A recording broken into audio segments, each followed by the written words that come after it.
Buenas tardes, chicos. Vamos a esperar que se unan todos. Buenas tardes, doctor.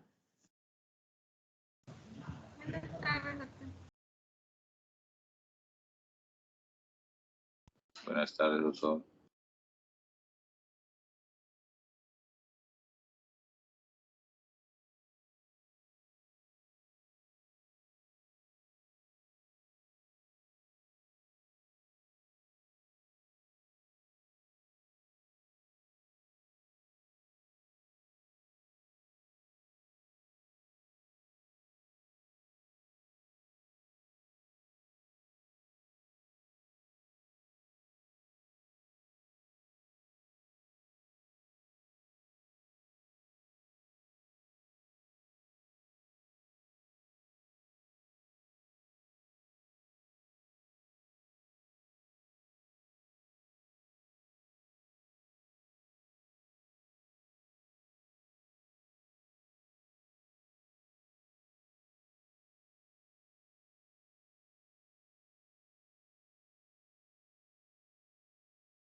Bien, vamos a iniciar la clase de síndromes dolorosos del aparato locomotor.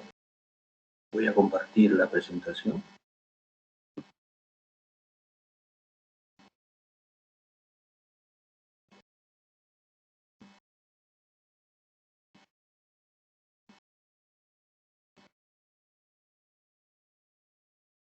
Me dicen, por favor, si están viendo la presentación.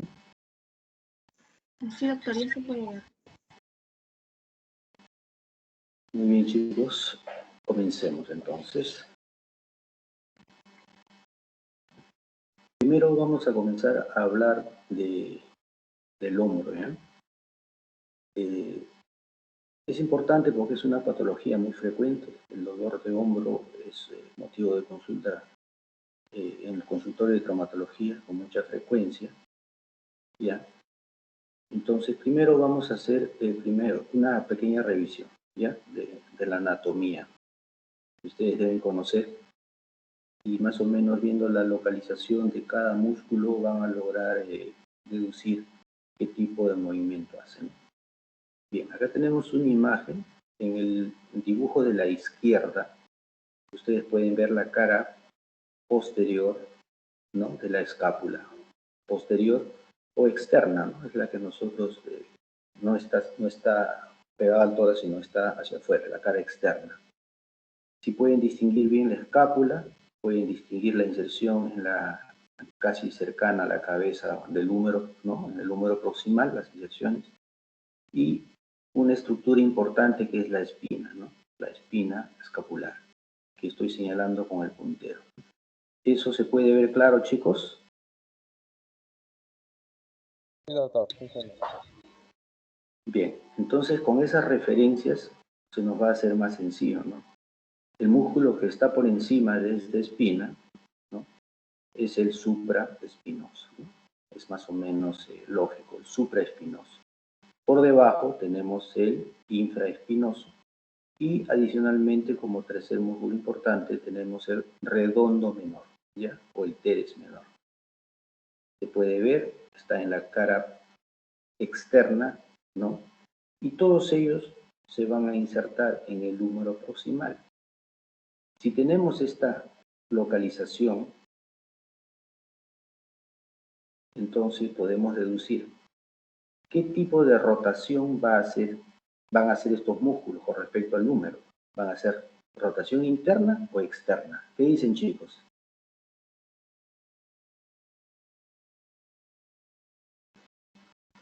El músculo se contrae y tracciona, ¿no es cierto? Entonces, ¿qué movimiento haría con el brazo o el húmero? Rotación externa. Rotación externa. Así es, ¿no? Entonces, miren ustedes De acuerdo a la localización, ustedes deducen que estos músculos son rotadores externos. Bien, en el dibujo del centro, ¿no? Vamos a ver la cara interna de la escápula, ¿no? O la cara que está en contacto con el tórax, ¿ok? Entonces, como está por debajo de la escápula, es el subescapular, ¿no? Ven el músculo subescapular.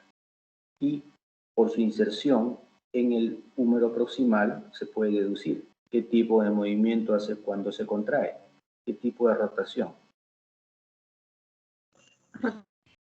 Rotación Interna, ¿no es cierto?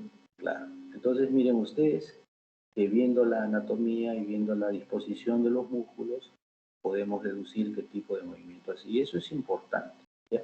Porque eso tiene aplicación práctica. Bien, ese es solamente un repaso anatómico. Entonces, lo que tenemos que decir es que el dolor de hombro, ¿no? Primero debemos determinar si ese dolor de hombro es un dolor propio del hombro o es un dolor referido, ¿no? Eso es sumamente importante. ¿Por qué? Porque hay problemas pulmonares, un infarto agudo de miocardio, una pericarditis aguda, ¿no? Trastornos abdominales o problemas neurológicos que pueden simular, o mejor dicho, que pueden irradiarse hacia hombro. Entonces, primero descartamos estos dolores, ¿no? Al ver a nuestro paciente, primero descartamos estos dolores que son por dolor referido. Determinamos que es un dolor referido y por supuesto que nosotros como traumatólogos no podríamos tratarlo, tendríamos que derivarlos a la especialidad correspondiente, ¿no? ¿Ok? Sin embargo, en la gran mayoría de los casos ese dolor de hombro es propio del hombro, o sea, es por inflamación de los tejidos blandos periarticulares, ¿ok? Por eso se llama bursitis, tendinitis, capsulitis, y pueden haber desgarros tendinosos, ¿no? En este caso, bursitis, tendinitis, capsulitis prácticamente se confunden, ¿no? Y muchos diagnósticos, o en muchas ocasiones, estos diagnósticos son prácticamente sinónimos, ¿no? Porque no se puede determinar realmente es la bursa, el tendón. Si el tendón está inflamado, la bursa también está inflamada, ¿no? Entonces ustedes van a ver que por la cercanía anatómica, entonces se usan como sinónimos, ¿ok? Los desgarros tendinosos más bien ya son cuestiones que pueden ser traumáticas o pueden ser degenerativas, ¿no? Los desgarros de estos tendones que hemos repasado, ¿ok? Que dan una patología dolorosa también, pero además si es un tendón que está desgarrado totalmente, obviamente va a dar algún tipo de limitación funcional, ¿no? Ok, entonces, este dolor de hombro tiene pues un amplio rango de prevalencia según los estudios que se determinan, ¿no? Una prevalencia de vida, es decir, si ha tenido el dolor de hombro a lo largo de su vida, ¿no? Está entre 6.7 a 63, es un 66%, es un rango bien alto, ¿no? Hay dolores de hombro que no se simplemente pasan, no se registran porque son leves o pasan desapercibidos para la persona, o son temporales y no acuden a consulta. Entonces, por esa razón se ve que hay una prevalencia, un rango de prevalencia bien dispar, ¿ok? ¿Hasta acá está claro? ¿Una pregunta?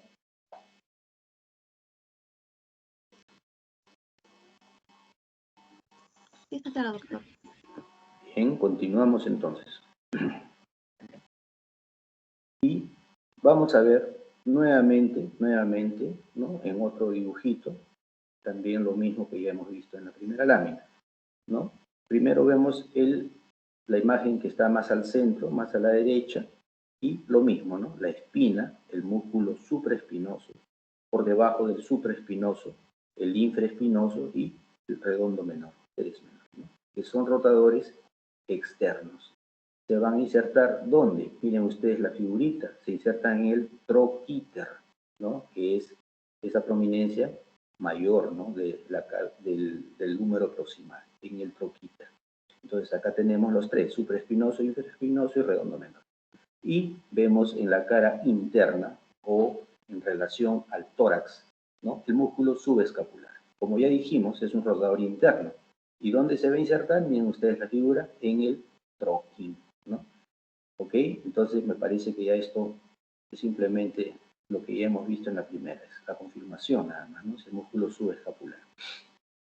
Bien, importante, además tienen función de músculos abductores, o sea, separan el brazo, separan el miembro superior de la línea media, ¿no? Hacia afuera. Y ese principalmente es el músculo supraespinoso, ¿no? Que está acá, ustedes lo ven por encima del espino, ¿no? Además, estos músculos de dar ese tipo de movilidad son estabilizadores, ¿no? Cuando hay abducción, ¿no? Por el deltoides, porque el deltoides también es un músculo abductor. Estos músculos son estabilizadores del hombro. Recuerden que la articulación glenohumeral es una articulación que es relativamente inestable, por eso es asiento de luxaciones frecuentes, ¿no? Eso ya lo han visto cuando han revisado miembro superior, ¿no? De luxaciones de hombro. Por favor, si tienen alguna duda, me interrumpen ya, para que no quede nada sin aclarar. Entonces, en este cuadrito, ¿no? Vemos de qué fuente es este dibujo, de fisiología articular del Capangyi, ¿no? Ahora, esto que ustedes ven acá, según esta fuente, hay otras fuentes que no están de acuerdo necesariamente con este tipo de función y de estos rangos que vamos a ver. La abducción, como ustedes ven, ¿no? Y saben qué tipo de movimiento es, alcanza más o menos los 180 grados, ¿no? O sea, uno puede levantar el brazo y determinar un ángulo de 180. Algunos pueden decir 0 grados, ¿no? Bueno, y pasa por 3 estadios, ¿no? Entre los 0 a los 60 grados, ¿no? De abducción, entre los 0, o sea, cuando está pegado el brazo al cuerpo, y los 60 grados, ¿no? De abducción, se dice que la abducción se lleva a cabo por el deltoides y el supraespinoso. Ya dijimos que el supraespinoso es abductor, pero es el deltoides y el supraespinoso. Entonces, ese es el rango en el cual nosotros podemos evaluar el deltoides y el supraespinoso. Miren ustedes, la abducción entre 60 grados a 120 lo realizan predominantemente el trapecio y el serrato mayor. Y entre los 120 grados a 180, quien principalmente tiene esa función son los músculos paraespinales. Entonces, lo que dice Capangyi es que la abducción pura no es un movimiento usual, ¿no? Entonces, miren ustedes, importante, entre los 0 y 60 deltoides y supraespinoso, ¿no? Que pertenecen al manguito rotador. O sea, perdón, el supraespinoso que pertenece al manguito rotador, ¿no? ¿Se entendió? ¿Alguna duda al respecto?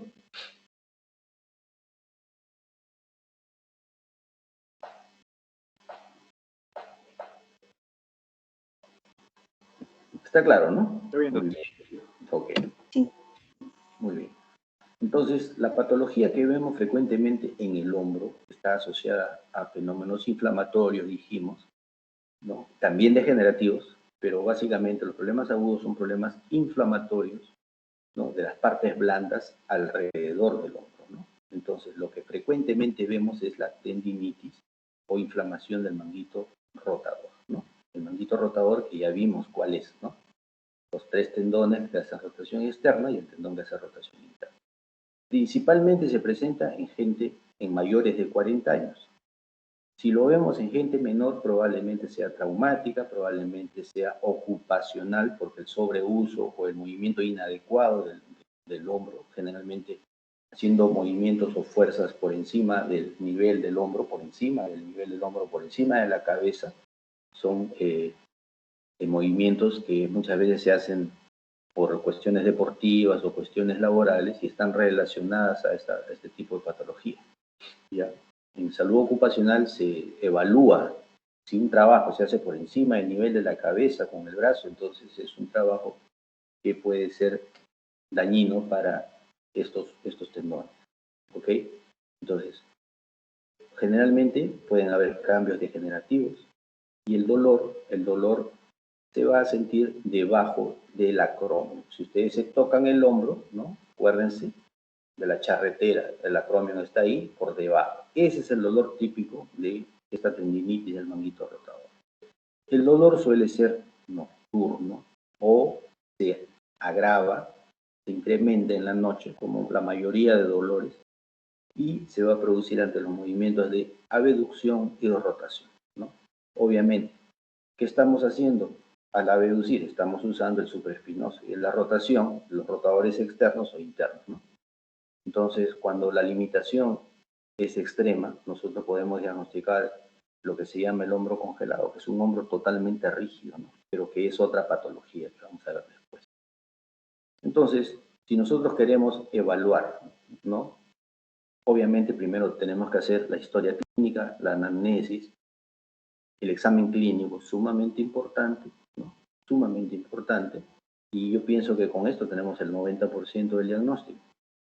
Queremos hacer observar el tendón, confirmar que tengo una ruptura parcial o total, por ejemplo, se pide una resonancia magnética.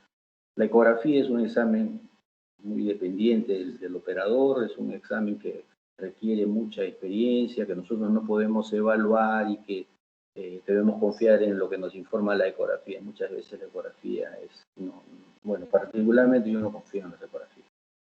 La resonancia, en cambio, nos ofrece una serie de cortes seriados que nos permiten hacer a nosotros mismos la evaluación y el diagnóstico por resonancia magnética. En esta imagen que les muestro es un corte de una resonancia precisamente, lo que se ve es signos de tendinosis del supraespinoso, ¿no? Entiéndase por tendinosis cuando el problema ya no es predominantemente inflamatorio, sino hay un componente degenerativo, ¿no? Y por supuesto que tiene una relación con el tiempo también, ¿no? Hay problemas agudos, ¿no? Y hay problemas crónicos. El problema crónico, o sea, el dolor de larga data suele ser llamado tendinosis. Entonces, en esta imagen, esos son signos de tendinosis del supraespinoso. La flecha negra está señalando el tendón que está pasando hacia su inserción en el troquíter, como hemos dicho, y estas imágenes blanquecinas hablan de aumento de líquido, edema o probablemente una acumulación de líquido en la bursa, ¿no? Entonces, lo que está diciendo es se acompaña de una pequeña colección líquida, ¿no? O sea, ya les dije, en la resonancia magnética ustedes van a ver blanco cuando hay un edema o líquido, ¿no? Colección líquida en la bursa subacromial, ¿no? O sea, debajo del acromion existe una bursa. Entonces, el supraespinoso está entre el acromion y la bursa. Por lo tanto, es bien difícil que yo diga, es una bursitis, es una tendinitis, ¿no? Entonces, prácticamente se hacen sinónimos, ¿no? Entonces, esa colección, repito, líquida, ¿no? Por la inflamación de la bursa subacromial, es lo que se ve como una imagen blanquecina, ¿no? Compatible, dice, con una bursita. ¿Okay? Importante porque se ve la continuidad del manguito rotador, el supraespinoso, o sea, no está desgarrado, ¿no? Okay. En esta imagen central, esta es la cabeza del húmero, ¿no? Tiene un hueso esponjoso y se ve de esta manera, para que se ubiquen mejor. ¿Ok? ¿Esto se entendió, chicos? Sí, doctor. Muy bien. Entonces, si nosotros hablamos de tendinopatía del manguito rotador, ¿no? Estos los factores de riesgo pueden ser factores propios del tendón u otros externos, ¿no? Intrínsecos o extrínsecos. Dentro de los intrínsecos, ¿no? Como dice, inherentes al tendón, ¿no? Pueden causar problemas degenerativos. Está la vascularización del tendón. Ya dijimos, cuando revisamos tendones, de que hay tendones que tienen una vascularización pobre, ¿no? Este es el caso del tendón del supraespinoso, ¿no? Y también del tendón de Aquiles, cuando revisamos la tendinopatía aquiliana. Entonces, también tiene que ver la morfología del tendón. Hay tendones que son más gruesos, ¿no? Que son irregulares, por lo tanto, en su trayecto, cuando hacen su función, pueden estar comprimidos o pueden estar rozando y pueden estar explicando por qué ese tendón degenera antes que otro. Las propiedades mecánicas del propio tendón, un tendón más rígido, ¿no? Porque tiene algún problema con respecto al colágeno, ¿no? Más rígido significa menos elástico, más susceptible de desgarrarse, ¿no? Es un tendón menos elástico. Propiedades biológicas del tendón, predisposición genética. Esto lo podemos agrupar como la calidad del tendón. En algún momento hablamos de hay dos personas que están sometidas a los mismos factores de riesgo y uno desarrolla la patología y otro no, ¿no? En artrosis es muy frecuente, ¿no? El tendón, el cartílago es de mejor calidad, entre comillas, en un paciente, en una persona con respecto a la otra. Y eso muchas veces explica, ese término, la calidad del tejido, la calidad del tendón o la calidad del cartílago, explica por qué alguien hace un problema degenerativo mayor y otro no. ¿Okay? Entonces eso tiene que ver con las propiedades biológicas y la predisposición genética. Y dentro de los factores extrínsecos, ¿no? Entonces debemos considerar que algo puede comprimir, ¿no? Puede oponerse al movimiento del tendón, puede tener problemas de cizallamiento, y eso, ese pellizcamiento que muchas veces nosotros hablamos del manguito rotador, puede estar condicionando este tipo de patología. En este caso se habla del pinzamiento subacromial, es decir, hay una disminución del espacio debajo del acromio y la cabeza del húmero que puede estar pellizcando el tendón, ¿no? De acuerdo a la forma del acromio que vamos a revisar. Y hay otros pinzamientos a nivel articular o extraarticular, ¿no? O sea, hay una serie de condiciones anatómicas que pueden estar condicionando el pellizcamiento de los tendones y por lo tanto favorecer sus problemas degenerativos. Así como que, por ejemplo, vemos en este tipo, el tipo de acromio, ¿no? Que tiene que ver precisamente con estos problemas extrínsecos, ¿no? El tipo, es más, se ha clasificado según Bigliani, clasifica los acromios según su forma, ¿no? Entonces, el tipo 1, que es el más frecuente, es un acromio plano, como ven en la flecha. El tipo 2 tiene una incurvación, por supuesto que tiene una disminución de este espacio, ¿no? Miren el espacio que determina el acromio al hacer la curva, es un espacio menor. Y el tipo 3 es un tipo 3 engancho, ¿no? Que tiene mayor posibilidad de hacer ese fenómeno de pellizcamiento del tendón. Sobre todo cuando el paciente hace movimientos en abducción, obviamente, ¿no? Se tiende a pellizcar mayormente el manguito rotador. Entonces, los factores extrínsecos, en este caso mecánicos, por la forma del acromio. Bueno, las imágenes de resonancia magnética son, la resonancia es el examen de elección, ¿no? Para visualizar mejor estas estructuras blandas, ¿no? Y por supuesto, yo no quiero que ustedes sean expertos mirando, pero para que vean de que la resonancia magnética puede dar estos diagnósticos, ¿no? En la figura 1 ustedes ven, ¿no? Hay signos de tendinosis del supraespinoso, va a haber engrosamiento del cuerpo del tendón, ¿no? Entonces, un diagnóstico por resonancia puede ser una tendinosis, ¿ok? Puede ser una tendinosis. En la figura 3 vemos una ruptura completa del tendón del supraespinoso, ¿no? Se identifica una zona blanquecina, como ven, la señalada por la flecha, donde hay un gap, o sea, una zona de defecto del tendón, ¿no? Una solución de continuidad, ¿no? Y está cercana a la zona de inserción, se inserta en el troquita, recuerden, ¿no? Entonces, en esa zona se determina que es una ruptura, un desgarro completo, ¿no? Del supraespinoso. En la figura 4 vamos a ver además una ruptura completa del tendón del supraespinoso también. Entre las dos flechas vemos una zona blanquecina donde no se ve que exista continuidad de este tendón, ¿no? Es una, según lo que dice acá, se identifica una zona de discontinuidad completa de las fibras del tendón del supraespinoso, ¿no? Entre las dos flechitas. ¿Ok? Eso es importante, entonces. Por resonancia magnética se pueden ver estas imágenes. En estas dos imágenes que ven a la izquierda, pueden ver una imagen muy importante, me parece, para que ustedes se ubiquen. Si ven por debajo, esta zona de hueso esponjoso corresponde a un corte de una cabeza del húmero, ¿no? Por fuera, hacia arriba y por fuera, ¿no? Hacia la izquierda, pueden ver el deltoides, ¿no? Está bien definido. entre el acromion, el deltoides, ¿no? Y el supraespinoso, el manguito rotador, pueden ver una bursa, que acá se ve como un espacio real, ¿no? Esa es la bursa subacromial subdeltoidea, ¿no es cierto? Como ustedes verán. Miren la localización. Está justamente por encima del supraespinoso, ¿no? La función de la bursa es facilitar el desplazamiento de los tendones, ¿no? Facilitar, disminuir la fricción, ¿no? Por lo tanto, es importante, ¿no? Pero si se inflama la bursa, pues yo no podría decir que el supraespinoso no esté inflamado también, ¿no? Son estructuras íntimamente ligadas, ¿no? Entonces ven el supraespinoso, su recorrido y cómo se inserta a nivel del troquídeo.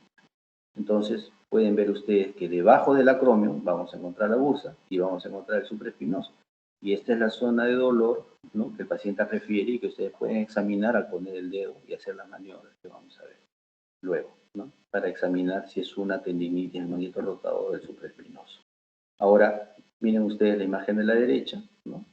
Muchas de estas inflamaciones nosotros las solucionamos con corticoides, ¿no?, que es un antiinflamatorio potente. Generalmente se usa la triamcinolona de depósito, ¿no?, que tiene un tiempo de efecto de duración prolongado en esta zona, pero también como es de depósito tiende a tener un efecto local, solamente donde uno está haciendo la infiltración, ¿no?, porque los efectos sistémicos del corticoide son indeseados, ¿no? Entonces, este tipo de infiltraciones se hacen sencillas, ¿no?, como ustedes verán. ¿Por qué? Porque localizamos el acromio y por debajo no hay pierde, vamos a encontrar la bursa y los tendones, ¿no? Y el tendón básicamente supraespinoso. En este caso se está infiltrando, se suele infiltrar triamcinolona, por ejemplo, 1 centímetro o medio centímetro junto con silocaína, ¿no?, en partes iguales. ¿Okay? Entonces, infiltrar un hombre es sencillo. Lo importante es cumplir la indicación, ¿no? Cuando se infiltra, cuando hay un problema inflamatorio. Si hay un problema degenerativo, no tiene mucha finalidad de infiltrar, porque cuando predomina la inflamación es que ponemos el antiinflamatorio, ¿no?, que es el corticoide. Bien, entonces ya hemos visto esos aspectos. Ahora, dijimos que es en mayores de 40 años predominantemente, que hay cambios degenerativos en los tendones, el dolor es subacromial, que es ese predominio nocturno, ante los movimientos que hacen, sobre todo la rotación y la abducción. Este pellizcamiento, que puede ser causado mecánicamente, ya dijimos, hay algunos factores que pueden pellizcar el tendón, va a causar dolor, impotencia funcional, usualmente entre los 70 y 120 grados en abducción y rotación externa, ¿no? Dijimos de que el supraespinoso abduce entre los 0 y los 60 grados junto con el deltoide, según esa fuente que habíamos citado, ¿no? ¿Ok? Y acá, esto es otra fuente, miren lo que dice, ¿no? El pellizcamiento va a causar dolor a este nivel, ¿no? Puede ser también porque a este grado de abducción el espacio tiende a acortarse, entonces a comprimir el tendón, ¿no?, a pellizcar, ¿no? ¿Ok? Muy bien, entonces ya dijimos que hay hombros congelados, vamos a ver después esa patología. Y la resonancia magnética como examen para visualizar mejor este tipo de estructuras.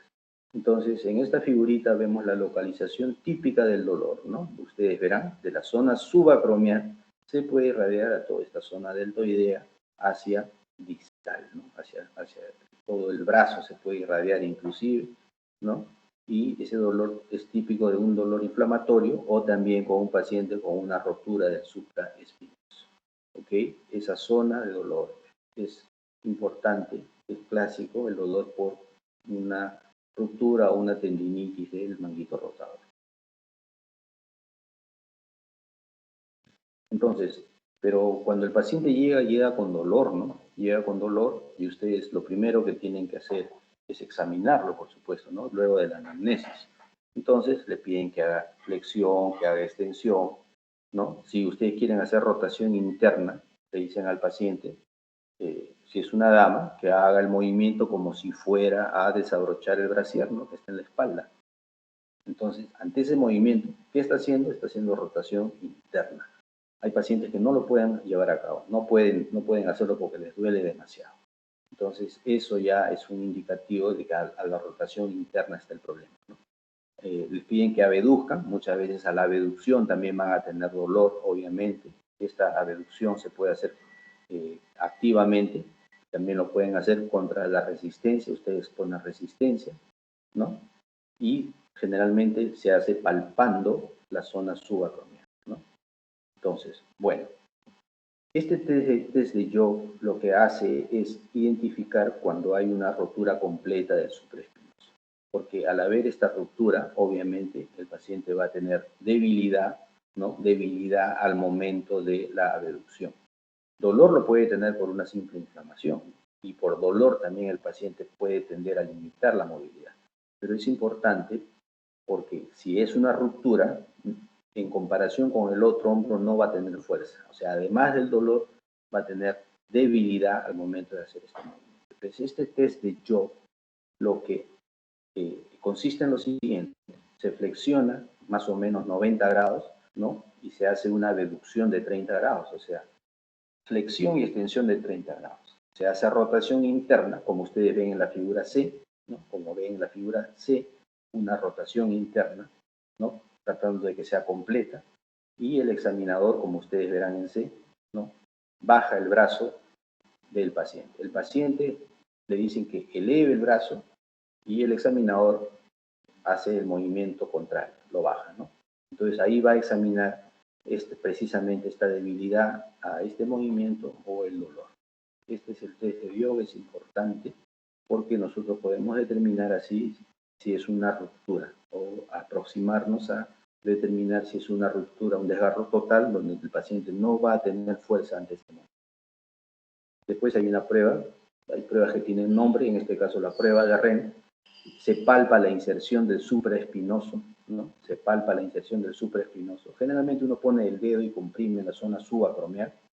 Entonces, probablemente no duela porque no están palpando la inserción. Pero una vez que hacen rotación interna y rotación externa del brazo, ¿no?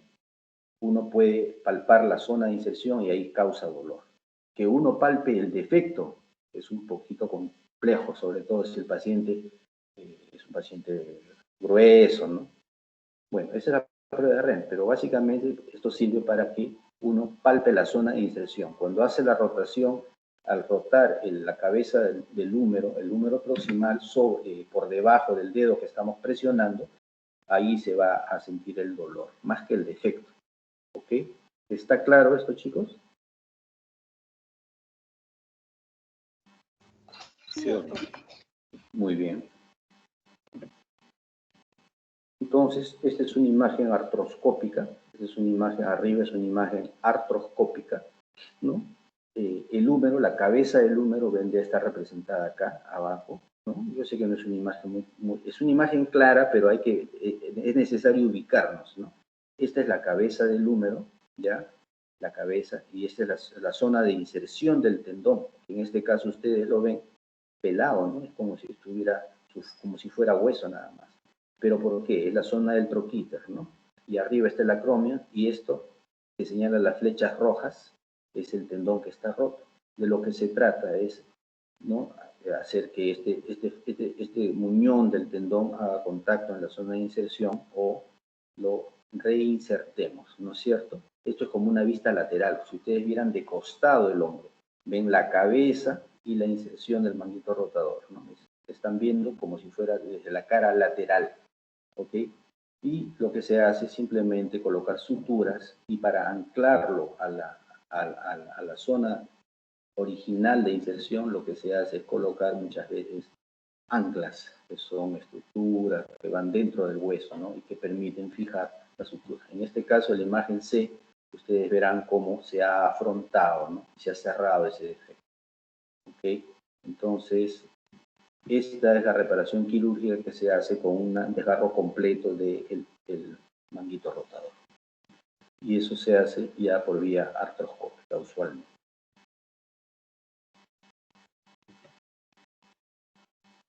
Bien. Otra patología frecuente del hombro es la tendinitis del bicipital, ¿ya? Cuando ustedes examinan el manguito rotador debajo del acromio, en la zona subacromial, vamos a la corredera bicipital también. Es importante, acá en la cara anterior, ustedes pueden palparse, inclusive, pálpenselo todos, ¿no? Y en la corredera bicipital, en la cara anterior, van a localizar inclusive una cuerda, ¿no? Esa es la porción larga del bíceps, ¿ya? Y también es un asiento frecuente de inflamación. Tocan esa zona y el paciente va a referir dolor en esa zona. Usualmente se asocia una tendinitis, manguito rotador, a una tendinitis bicipital. ¿Ok? Según la literatura, dice que ocurre por el impacto repetido del acromio y el ligamento coracoacromial sobre la porción larga del bíceps, ¿no? Lo que ustedes tienen que acordarse es que la porción larga del bíceps es la que está comprometida en la tendinitis del bíceps, ¿no? Y como dice acá también, ya repitiendo, que es el dolor a nivel de la corredera bicipital, ¿no?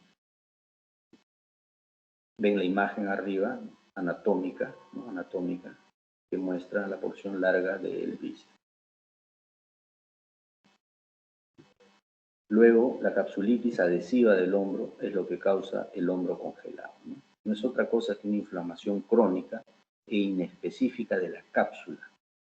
La cápsula tiene una inflamación crónica y eso produce engrosamiento y rigidez, ¿no? O sea, se vuelve menos elástica la cápsula y eso ocasiona la limitación marcada de la movilidad del hombro, ¿no? Se ha visto de que hay factores asociados a este tipo, factores de riesgo, las enfermedades endocrinas, la diabetes, por ejemplo, enfermedades autoinmunes como la artritis reumatoide y enfermedades sistémicas, ¿no? Entonces, esta capsulitis adhesiva del hombro pasa por varias etapas, ¿no? Hay una etapa de dolor, una etapa adhesiva y hay una etapa de recuperación incompleta también, ¿no? Entonces, después de 1 a 2 años en su curso natural, tiende a ceder, pero no queda completa la recuperación, siempre se pierde algo de rango articular, ¿no? Entonces, esto es un tipo de patología de la cápsula articular, ¿no? Lo que causa el hombro congelado.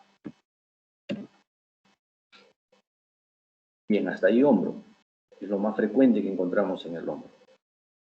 Bajamos del hombro, nos vamos al codo, ¿ya? En el codo hay patología ocupacional, usualmente, ¿ya? Ocupacional, ¿no? Ustedes verán que acá en la zona lateral del codo, ¿no? En el epicóndilo lateral, ¿no? En el epicóndilo lateral, para que se ubiquen bien en la figurita, ¿no? Suele haber una inflamación, ¿no? O puede haber estas roturas microscópicas del tendón que van a causar ese dolor en esa zona. Por ser el epicóndilo lateral se llama epicondilitis, ¿ya? Los gringos le llaman también codo de tenista, porque los tenistas realizan un movimiento con la raqueta que es el revés, donde están haciendo la supinación violenta con la raqueta para responder, para golpear la pelota, ¿no? Con el revés. Entonces, eso inflama muchas veces estos tendones que estamos mencionando, ¿no? Entonces, el dolor se va a sentir en la cara lateral del codo, ¿no? Asociado a movimientos repetitivos de extensión de la muñeca, llevar la muñeca hacia dorsal y la supinación del antebrazo. ¿Qué cosa va a haber? Vamos a encontrar microdesgarros fibrilares y una reparación inadecuada que hace que este problema tienda a ser crónico. Y el tendón principalmente comprometido es el del extensor radial corto del carpo, ¿no? Esta es la manera como uno examina. Abajo vean la figurita, ¿no? Usualmente uno palpa esa zona, pide al paciente que haga en este caso la extensión contra la resistencia, como ven ustedes la imagen, o hacen que, hay otra manera también, le piden que le dé la mano el paciente como si fuera un saludo, le da la mano y que trate de hacer la supinación y la pronación y ustedes hacen resistencia, ¿no? Usualmente cuando trata de hacer la supinación es que va a sentir el dolor en esa zona, ¿no? Y si uno lo palpa, entonces es sencillo, ¿no? El dolor se localiza en el fondo, aunque el dolor se puede irradiar también hacia miembro, hacia distal, hacia el antebrazo y la muñeca, ¿no? Pero es un dolor bien localizado generalmente, ¿no? Uno comprime y ahí es el dolor. Eso es una epicondilitis. No es difícil de diagnosticar.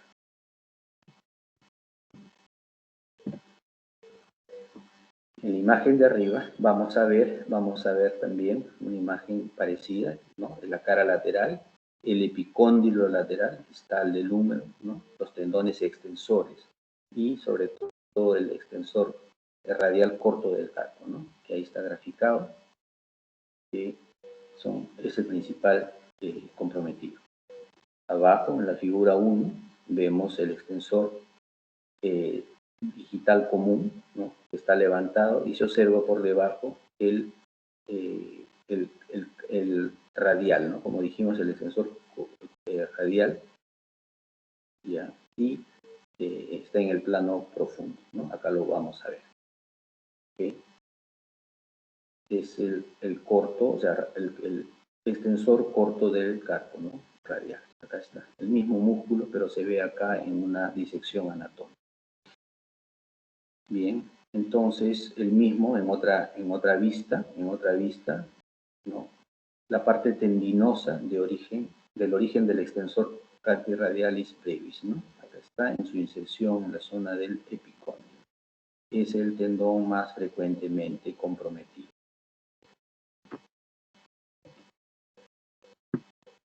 Seguimos bajando y del codo llegamos a la muñeca. Una patología muy común es la tenosinovitis de Decker-Vain, ¿ya? El dolor, el paciente lo va a referir en la zona estiloidea del radio, o sea, en la cara radial de la muñeca, en la zona que ustedes están viendo en la figura. ¿Ok? Entonces, se va a inflamar, hay una inflamación de las vainas, de los tendores, del abductor largo y el extensor corto. Para que se acuerden, es ALS, ¿no? ALEC, como una regla mnemotécnica para que no se olviden, abductor largo, extensor corto del pulgar, cuando pasa por este túnel fibroso. ¿Okay? Entonces, esta patología también es común por cuestiones ocupacionales. Hemos visto muchos pacientes que hacen movimientos repetitivos del pulgar. Hemos visto pacientes que llegan, generalmente son mujeres, como dice, llegan, es algo curioso, por ejemplo, hay una señora que llega por dolor en esa zona, ¿no? Y es bien fácil hacer el diagnóstico, el dolor lo refiere a esa zona, y uno siempre tiene que preguntar por las cuestiones ocupacionales, ¿no? Esta paciente llega y uno le pregunta en qué trabaja, y en alguna ocasión alguna paciente me dijo que vendía huevitos de codorniz fuera del consultorio, ahí en la calle, ¿no? Es un ambulante.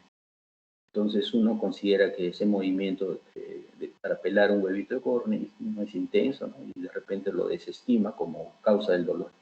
Sin embargo, cuando uno le pregunta, ¿y cuántos huevitos de codorniz, señora, pela usted en el día? Y ella dice, 500 huevitos, ¿no? Entonces, bueno, probablemente sí tenga relación con ese movimiento, ¿no? Está pelando con el pulgar, la uña del pulgar, los huevitos de codorniz, ¿no? ¿Se dan cuenta? Tiene mucho que ver la cuestión ocupacional. Nunca dejen de preguntar acerca de el tipo de labor que hace el paciente. Para una de las pruebas diagnósticas, ¿no? Es esta maniobra. Uno le pide, como ven en la figura, uno le pide que extienda los dedos, ¿no? De la mano, que el pulgar lo coloque a nivel de la palma de la mano, le pide que cierre los otros dedos, en una palabra está atrapando el pulgar con los otros dedos, y le pide que haga una desviación, sin soltar el dedito pulgar, sin soltar el dedo, que haga una desviación cubital de la muñeca. ¿Qué estamos haciendo? Estamos traccionando, estamos distendiendo esa zona, esos tendones comprometidos, y eso va a causar mucho dolor. Esa se llama la maniobra de Finkelstein. ¿Ok? Es sencillo, uno también puede palpar la zona estiloidea radial, que es donde va a haber este tipo de dolor. ¿Se entiende esta maniobra de Finkelstein? ¿Cierto? Sí, Sí, doctor. Ok. Es la manera como uno determina estas tenosinovitis de, así se escribe por si acaso, de apóstrofe Kervain.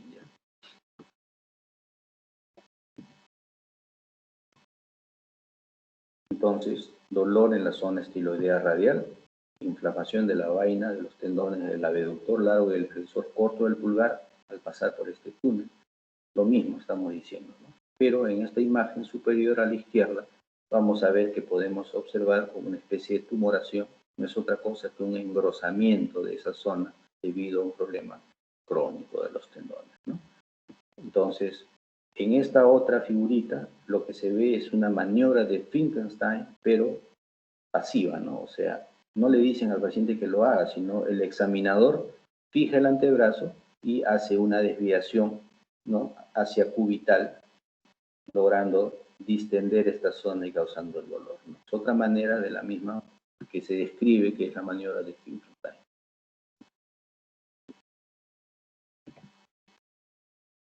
Bien, pasamos a otra patología.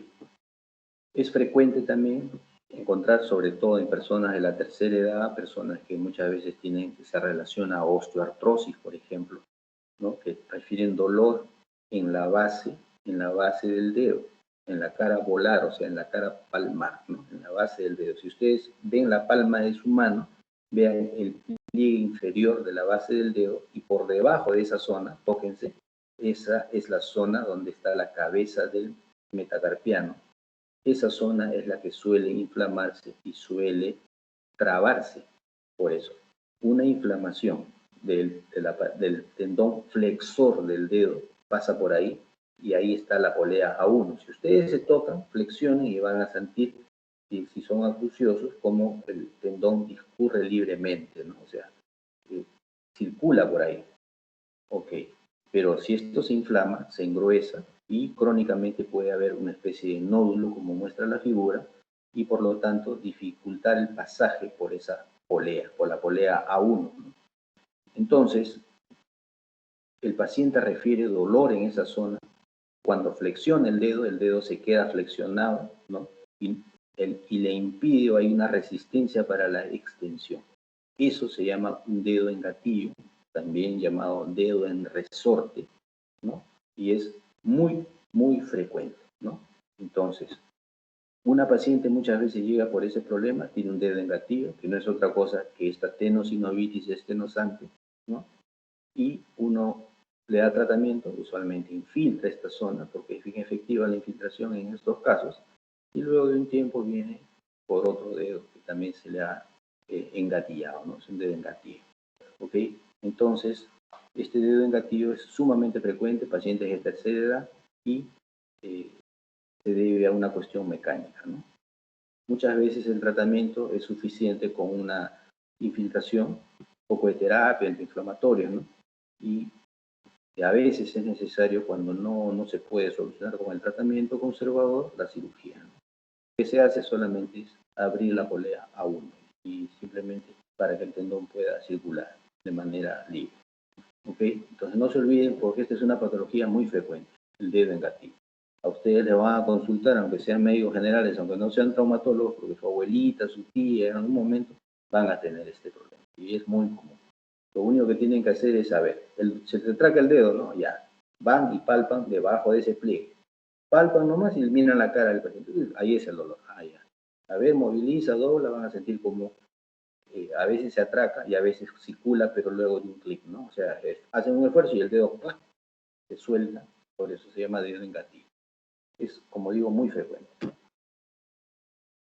Esta tenosinovitis estenosante, como ya dijimos, ¿no? En estas fotos de abajo ustedes pueden ver el tratamiento quirúrgico, ¿no? Cómo se abre esa zona, se corta la polea, ¿no? Se verifica si efectivamente el tendón está liberado, se pone un par de puntitos y eso es todo. Es una cirugía relativamente sencilla con anestesia local, ¿no? También este tipo de patología se puede presentar de manera congénita, ¿eh? En niños pequeñitos se puede presentar. El niño tiene un dedo en gatillo y hay que resolverlo, porque si no el dedo se va a quedar en esta posición, ¿no? Entonces, generalmente requiere ese tipo de patología, que es congénita en niños pequeñitos, tratamiento quirúrgico, ¿no? Se le hace una dormidita al paciente y se hace muchas veces con una aguja, nomás uno mete a través de un agujerito sin abrir una incisión, y con la aguja o con un pequeño bisturí uno corta la polea y se soluciona el problema. Seguimos bajando, entonces ya hicimos hombro, codo, mano, ahora vamos a la rodilla, ¿no? En la rodilla anatómicamente presenta varias bursas, ¿no? Una bursa prepatelar, que no es articular, obviamente, está por fuera de la patela, como ven ustedes esta imagen. Existe una bursa infrapatelar, que está detrás del tendón rotuliano y en relación a la grasa de Hoffa que tenemos ahí, ¿no? Y estas bursas se pueden inflamar, ¿no? Es una patología inflamatoria periarticular. La bursitis patelar, pues, puede ser infrapatelar entre el tendón rotuliano y la tibia y la prepatelar, como dijimos, ¿no? Muchas veces se produce por traumatismos que son leves, ¿no? Pero que son a repetición, ¿no? El paciente puede trabajar con la rodilla puesta en el suelo, ¿no? Gente que trabaja haciendo labores de gasfitería, por ejemplo, eso es lo que vemos frecuentemente, viene muchas veces con una tumoración fluctuante a nivel de cara anterior de la rodilla, sobre la patela, ¿no? Entonces uno examina, siente la fluctuación, uno tiene que diferenciar esto, no es una fluctuación, o sea, no es líquido acumulado dentro de la articulación de rodilla. Recuerden, es prepatelar. Uno hace el signo del témpano, el signo del témpano negativo, ¿no? Lo que observa es una fluctuación antes de la rotura. Entonces uno puede pulsar, aplicar un corticoide y hacer un vendaje compresivo, ¿no? Muchas veces puede recidivar, se puede volver a llenar esta pequeña bolsa y a veces es necesario extirparla, ¿no? Cuando no cede, porque a veces se llena a repetición y está molestando al paciente, algunas veces se puede infectar. Entonces hay que cortar y retirar la bolsa simplemente y cerrar.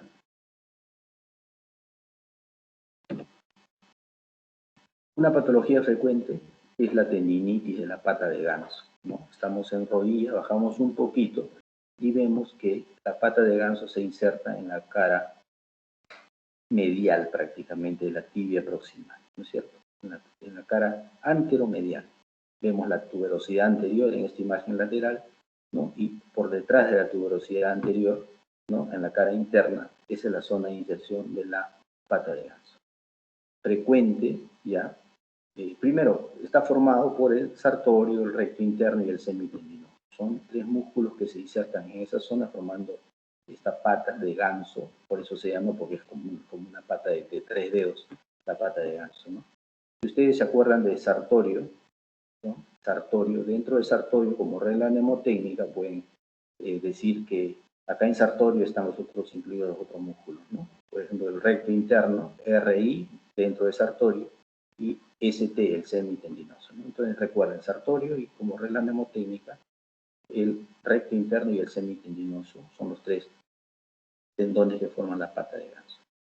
¿Qué función tiene? La pata de ganso hace flexión en rotación interna de la rodilla, ¿no? Flexiona cuando uno hace rotación interna de la rodilla. Este dolor en la cara anterointerna, ¿no? Por debajo de la rodilla, ¿no? Es por sobreuso usualmente, porque hay tensión y hay rozamiento.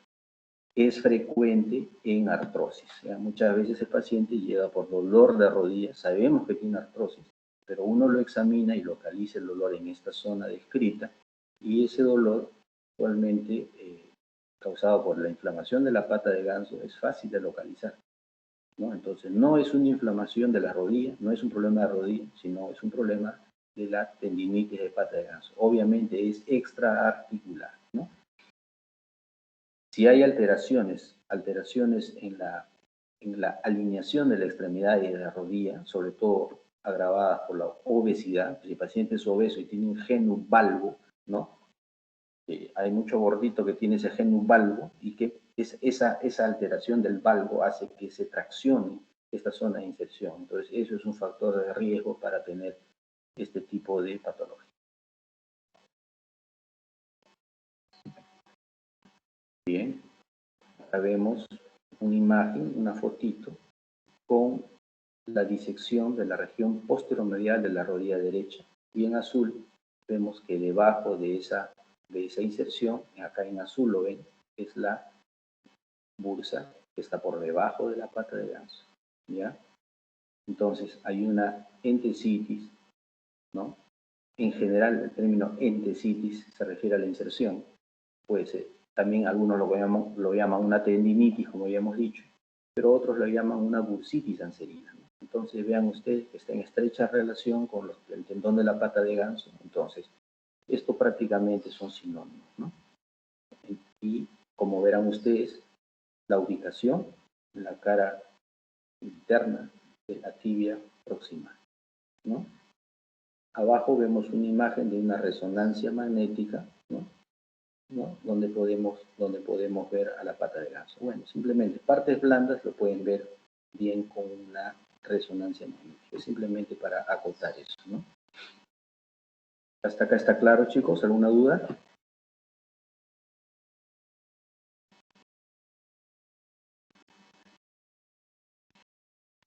Está claro, doctor. Continuamos entonces. La grasa de Hoffa, ¿no? Está localizada en esta zona que está marcando, acá en el celeste, debajo de la patela, internamente. La grasa de Hoffa es también asiento de patología, ¿no? Es una almohadilla grasa, ¿no? Que se inflama. Usualmente es por traumas deportivos, ¿no? Pero no traumas, bueno, el trauma directo puede ser una causa, pero usualmente es el sobreuso, ¿no? O sea, traumas repetidos. Si uno está haciendo deporte, ¿no? Uno salta, cae, o está haciendo un trabajo apoyando rodilla, entonces este sobreuso, estos microtraumas son la causa, ¿no? Entonces, la grasa de Hoffa, al inflamarse, va a causar una hipertrofia, ¿no? Que va a crecer en tamaño, se edematiza. Crece en tamaño, se edematiza y sucede un pinzamiento, ¿no? Como ustedes verán entre los cóndilos femorales y la tibia, el planteo tibial. Entonces, esto es un círculo vicioso. Se pinza porque crece y se inflama más porque está pinzado, ¿no? Entonces, el tratamiento muchas veces es simplemente reposo, los antiinflamatorios, fisioterapia, hielo, infiltraciones, ¿no? Como verán ustedes, en muchas de estas patologías no hemos hablado de tratamiento, porque el tratamiento es algo que generalmente se comparte, ¿no? El reposo se puede inmovilizar los tendones muchas veces cuando hay mucho dolor, se puede dar antiinflamatorios, de hecho es uno de los tratamientos.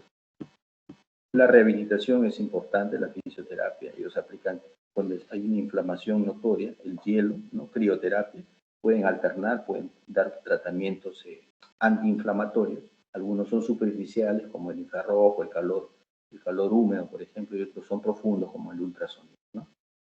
Y la infiltración también es frecuente hacerla, ¿no? Y la infiltración usualmente da buen resultado. La tendinitis rotuliana, ¿no? Seguimos cerca de la rodilla, es una llamada también tendinitis del saltador. Obviamente, si es por el salto repetido, es un síndrome de sobrecarga, ¿no? Ese salto repetitivo hace que se sobrecargue, es un trauma repetido que causa el problema inflamatorio, ¿no? Entonces, también se ha descrito que este tendón rotuliano se inflama cuando hay factores de riesgo como la alteración del eje de la rodilla, ¿no? Por supuesto que un genuvaro o un genuvalgo va a desalinear las fuerzas y por lo tanto pueden ser condiciones para que se inflame el tendón.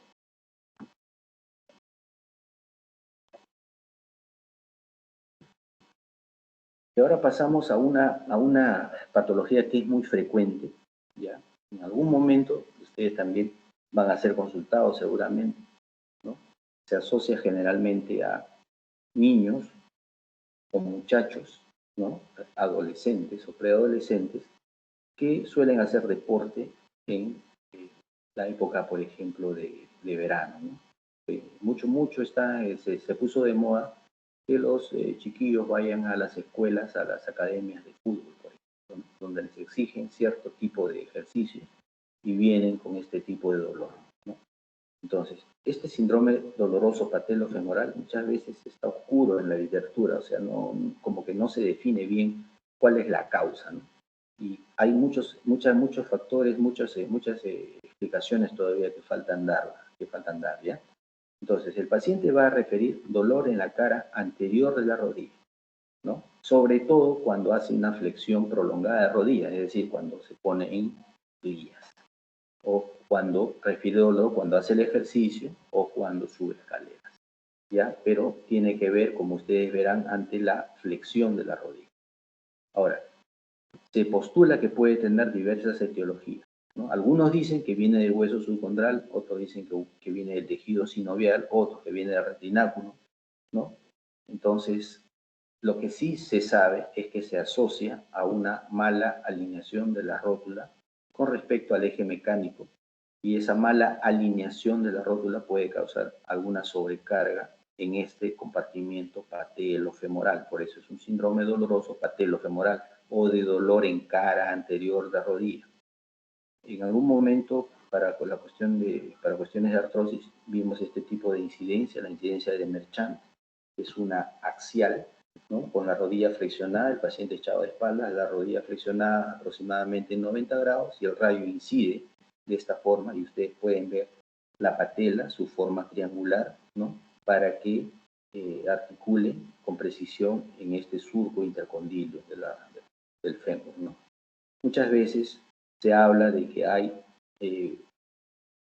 una asimetría con respecto a las superficies articulares, ¿no? Que va a condicionar, además de la alteración en el eje, va a condicionar una mayor presión en alguna de estas carillas articulares, condicionando dolor. Eso puede explicar por qué duele la rodilla. Verdaderamente no está muy claro por qué duele, porque hay pacientes o hay niños que tienen esta alteración del eje. Vemos al paciente de pie, vemos su rótula, las rótulas están, entre comillas, como que miran hacia adentro, ¿no? O sea, hay cierta desalineación y sin embargo no tienen ninguna molestia. Y otros niños que tienen lo mismo sí presentan el dolor. Entonces, eso es un factor que crea confusión. ¿Por qué algunos lo tienen y otros no? Entonces, por esa razón hay muchos aspectos que permanecen oscuros con respecto a esta patología. Pero este síndrome doloroso patelofemoral es muy frecuente. A veces es unilateral, muchas veces es bilateral también. ¿Ya? Y como digo, está relacionado al ejercicio físico y a la flexión de rodilla. Entonces, muchas veces las mediciones que se hacen en miembros inferiores, ustedes ven acá una radiografía panorámica, una teleradiografía, ¿no? Se hacen ciertos trazos de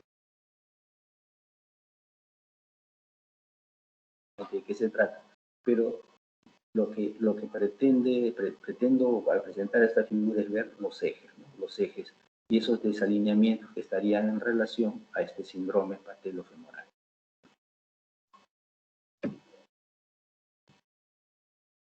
Entonces, hay una patología que está relacionada a este dolor en cara anterior de rodilla, que se llama una condromalacia patelar, ¿no? Condromalacia, etimológicamente hablando, vendría a ser un reblandecimiento del cartílago, ¿no? Y precisamente del cartílago articular de la rótula, ¿no?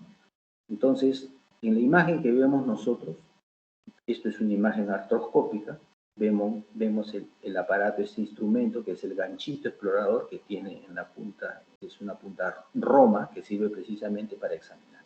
Normalmente uno comprime el cartílago y el cartílago es durito, no se hunde, pero ustedes verán que en esta imagen es como si estuviera reblandecido, ¿no? De ahí el nombre condromalacia, ¿no? El cartílago, y esto ocasiona también este tipo de dolor y molestias, ¿no? Entonces, usualmente se asocia el dolor en cara anterior a estos signos de condromalacia y esto se puede ver, en este caso es una artroscopía, pero eso se puede diagnosticar por resonancia magnética también. Entonces, la condromalacia patelar afecta cartílago con una severidad variable, desde un reblandecimiento, como lo decía, hasta fisuras en el cartílago leves, hasta una pérdida y hasta una erosión ósea. Una condromalacia severa, vamos a ver pérdida del cartílago en esa zona, ¿no? Y esta condición, como dijimos, está contenida dentro del síndrome patelofemoral. Usualmente en niños, adolescentes y adultos jóvenes con actividad deportiva vigorosa. ¿Ok? Entonces, dolor en cara anterior de rodilla, sin un traumatismo, ¿no? En un niño, en un joven que está haciendo deporte, usualmente eso es un síndrome patelofemoral.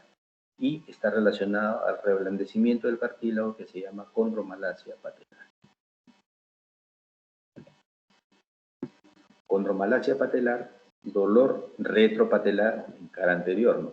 Agravado por posición sentado con piernas flexionadas, ¿no? Que le llaman el signo del teatro, ¿no? Subir y bajar escaleras y gran actividad física. Ustedes ponen al paciente en cuclillas y él va a referir inicialmente un dolor y luego que se va agravando a medida que permanece en esa posición. ¿Qué estamos haciendo al ponernos en cuclillas? Comprimir la superficie articular de la rótula contra los cóndilos femorales y aumentar la presión, ¿no? Entonces, eso es lo que exacerba el dolor. Podemos encontrar en el examen físico crepitación, una atrofia del cuádriceps en los niños cuando es un problema obviamente no reciente, es un problema de cierta data, ¿no? A veces encontramos edema y derrame sinovial, no sea sino el témpano positivo en la articulación de la rodilla, ¿no? Acá los diferentes grados que pueden verse de la condromalacia patelar. En la C pueden ver que ha desaparecido el cartílago y existe solamente un hueso pelado, lo que vemos, ¿no? Es una patología severa, puede ocasionar gran dolor y disfunción articular. Existen, por ejemplo, hay una clasificación, ¿no? Es una clasificación, ¿no?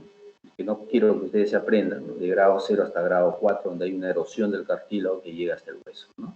Entonces, esta condromalacia patelar, precisamente, es una patogenia pobremente entendida, no sabemos muchos aspectos de eso. Es multifactorial, ¿no?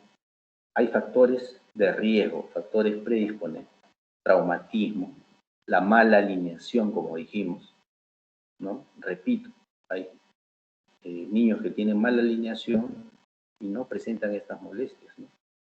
También hay otros factores como una meniscopatía, una cirugía previa en rodilla, predisposiciones anatómicas, ¿no? Una patela alta, hay pacientes que tienen la patela por encima del nivel, ¿no? Un desbalance cuadricipital y el sobreuso, ¿no? Usualmente, como dije, está relacionado a deporte, a deportistas, ¿no? Y es frecuente, como digo, ahora que comienza el verano, los chiquillos que comienzan su actividad deportiva, bueno, en la época de normalidad, en esa época se metían a las academias de fútbol y venían muchos pacientes con esas molestias en las rodillas. Si hacemos una resonancia magnética de estos pacientes, hay poca sensibilidad en los estadios tempranos, ¿no? Pero luego hay una clasificación, la clasificación de Other-Bridge, que ustedes ven arriba, ¿no?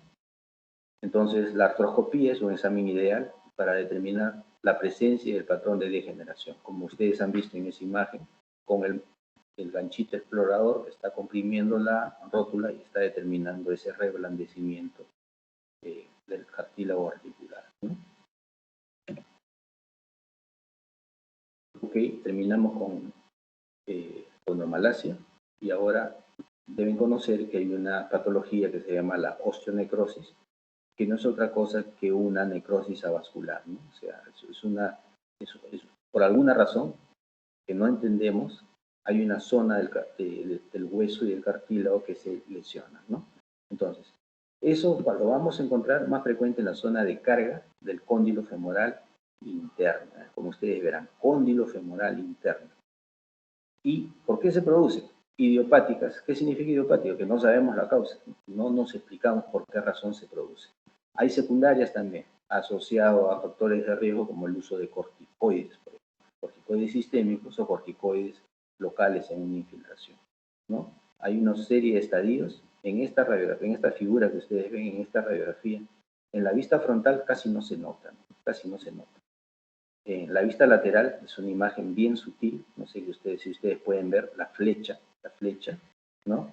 Hay una separación, como una doble imagen, una separación de un fragmento, ¿no? Que determina una doble imagen y una zona radiolúcida, una zona oscurita. Bueno, simplemente afinando la vista, ¿no? Entonces, en un estadio inicial la radiografía va a ser normal. Probablemente en la resonancia sí se pueda ver. Y hay varios estadios, ¿no? Pasa por varios estadios, pero el estadio 4 va a determinar la destrucción del hueso subcondral. ¿Y qué vamos a ver nosotros en una artroscopía? Vamos a ver como una especie de cráter. No hay cartílago y el hueso hay una depresión, un cráter en el hueso, y eso es una necrosis avascular u osteonecrosis. Recuerden, cóndilo femoral interno es donde con mucha mayor frecuencia se va a presentar. Bien, ahora, seguimos hablando de problemas dolorosos, vamos a hablar de un poco de lumbalgia. Lumbalgia creo que no está considerado dentro del sílabo de ustedes, pero es un tema muy importante porque la lumbalgia pues es una patología muy prevalente, ¿no? Se dice que un 70 o un 80% de la población mundial en algún momento de su vida va a tener lumbalgias. Lumbalgia es el primer diagnóstico que nosotros hacemos en frecuencia en el consultorio externo de traumatología, ¿no?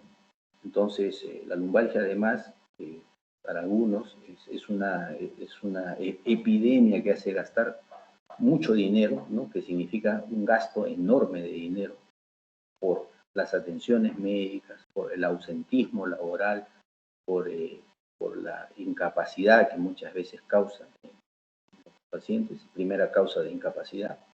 Entonces, es un problema de salud pública.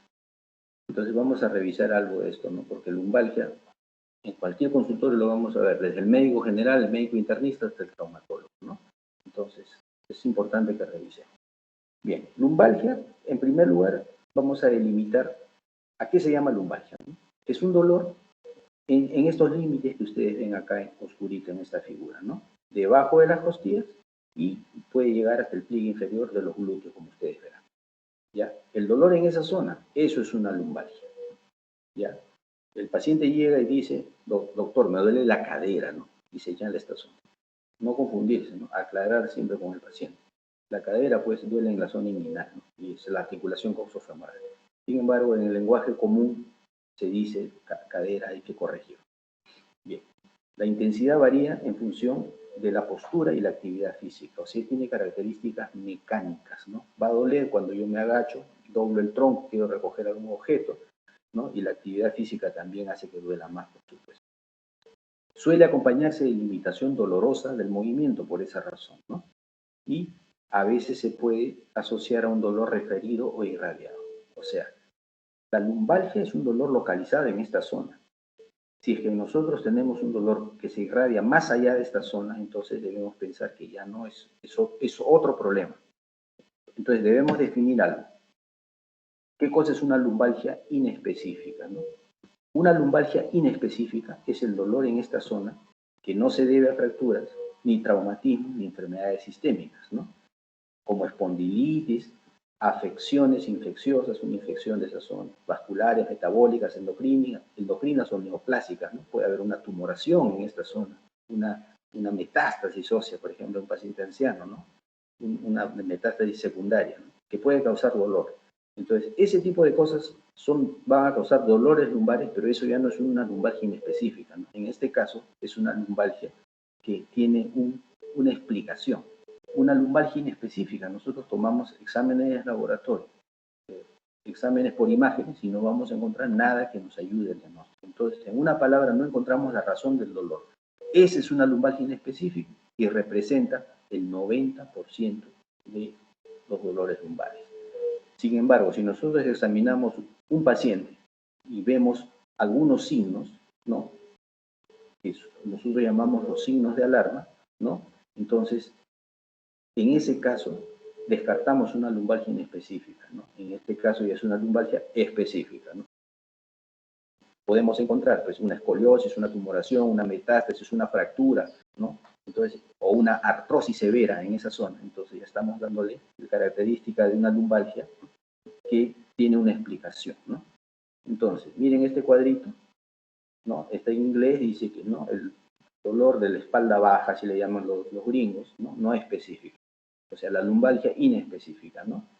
Es el dolor de espalda baja que no se atribuye, ¿no? O a una patología reconocible. En este caso, esta lumbalgia inespecífica, según esta fuente, es aguda cuando tiene menos de 12 semanas de duración y es crónico cuando tiene más de 12 semanas de duración. ¿Hasta acá está claro, chicos?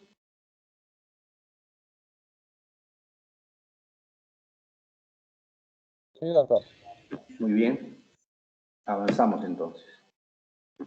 En este cuadro, entonces, podemos ver lower back pain, ¿no? Dolor de espalda baja, ¿no? Y en este gráfico de tortita, que en el 90% de los casos es una lumbalgia no específica, ¿no? Y en el 10% de los casos ya reconocemos la causa de este dolor, es una lumbalgia ya específica, ¿no?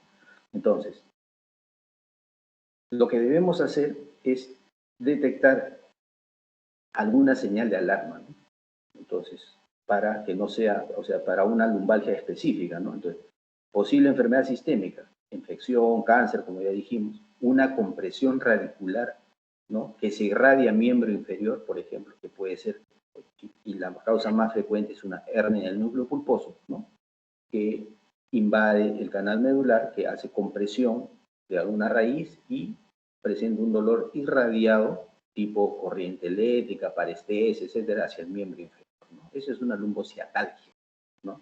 Entonces, es distinto. Debemos siempre descartar que no sea uno de esos problemas y para hacer la derivación respectiva.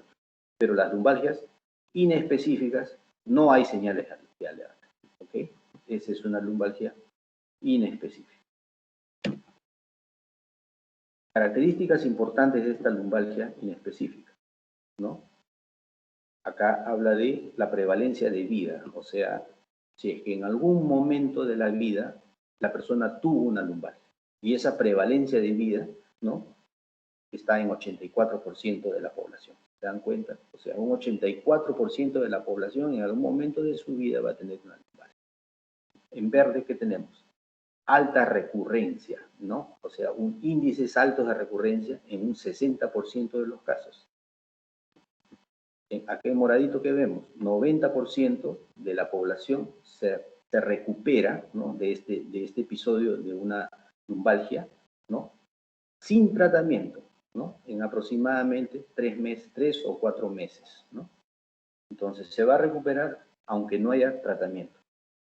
Y acá en celeste vemos que es la primera causa, ¿no? O la más frecuente causa de visita al médico, ¿no? ¿Se dan cuenta? La magnitud de este problema, ¿no? Entonces, lumbalgia es un problema sumamente prevalente en nuestra población y en la población mundial. Con respecto al tratamiento, existen una serie de protocolos, una serie de tratamientos que pueden variar mucho, ¿no? ¿Ya? Pero según la evidencia científica y según la fuente que nosotros hemos revisado, ¿no? La recomendación, se recomiendan los programas educativos, ¿no?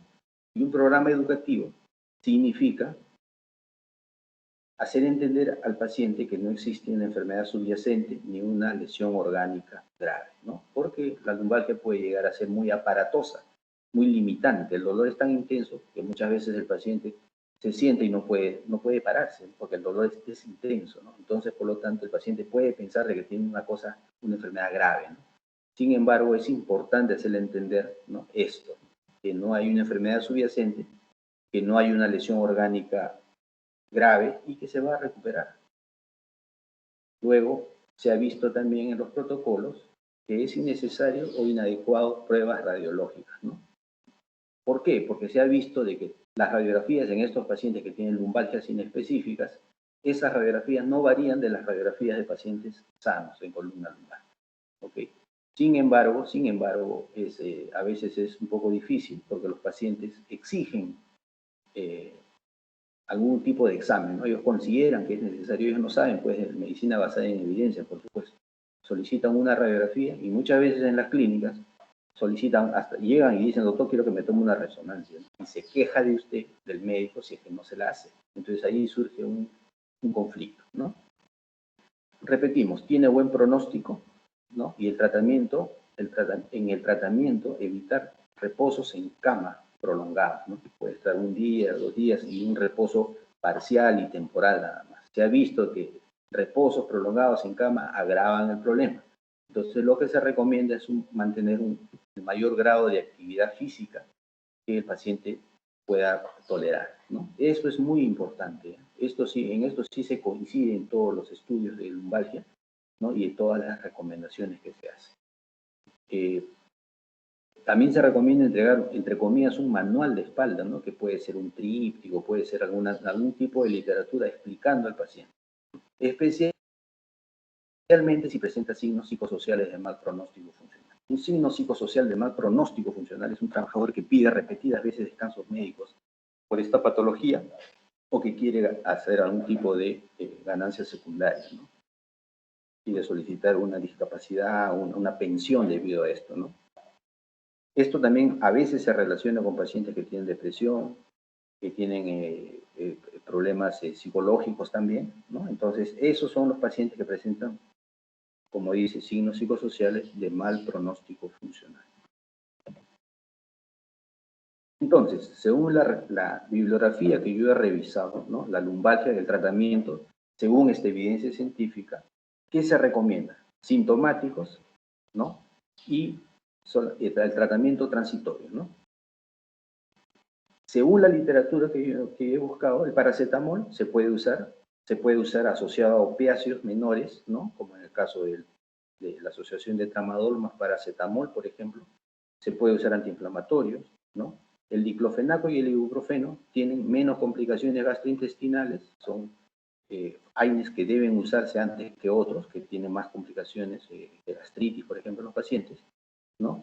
Y también algunas recomendaciones como los antiinflamatorios, más una tanda corta de relajantes musculares, ¿no? Tipo la orfenadrina, tipo el predinol, y existen muchos otros más.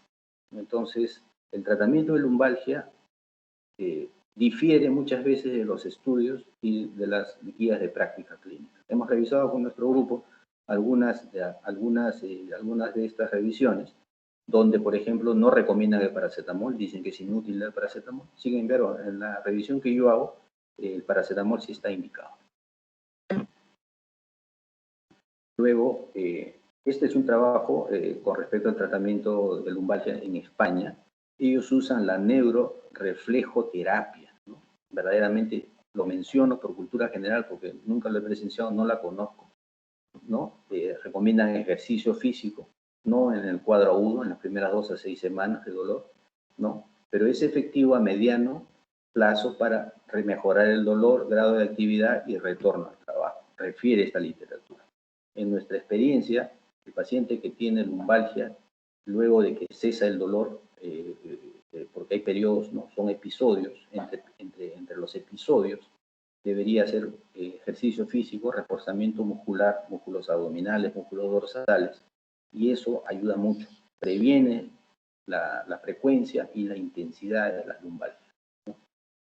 Es importante ese fortalecimiento, ¿no? Entonces, existen las escuelas de espaldas, que son instituciones o son servicios creados específicamente para educación del paciente con respecto a movimientos, posturas, una serie de cosas, ¿no? Que en esta literatura hablan de una respuesta adecuada, de buena efectividad de este tipo de medidas. Otras literaturas, como la que revisamos en la mañana, ¿no? Desestiman esta utilidad, ¿no? Además de que implica gastos altos, ¿no? Con respecto a ese tipo de atención en los pacientes, ¿no? En las escuelas de espalda, ¿no? Sé que en Europa sí, las escuelas de espalda son muy efectivas, ¿no? También depende a qué tipo de personas se le pueda incluir en este tipo de tratamiento a largo plazo, ¿no? Algunos usan antidepresivos, como la amitriptilina, ¿no? Algunos dicen de que el tratamiento psicológico cognitivo-conductual es importante, ¿no? Sobre todo en estos pacientes con un signo psicosocial de mal pronóstico funcional, y existen programas multidisciplinarios de rehabilitación. Lumbalgia es todo un tema. Lumbalgia, nosotros en el hospital particularmente tratamos con tratamiento, como digo, farmacológico, ¿no? Y terapia física, ¿no? Mandamos a hacer rehabilitación, ¿no? Se ha visto de que la manipulación de esta zona, la masoterapia, por ejemplo, o sea, los masajes a nivel muscular, sí son útiles, ¿no? Para mejora mucho al paciente. Entonces, esta neuroreflejoterapia de España consiste, como muestra esta foto, en la colocación de unas grapas, ¿no? En la piel, ¿no? Bueno, No lo he visto, solamente lo menciono porque esto se hace en Europa y en España, y ellos refieren buen resultado con este tipo de tratamiento.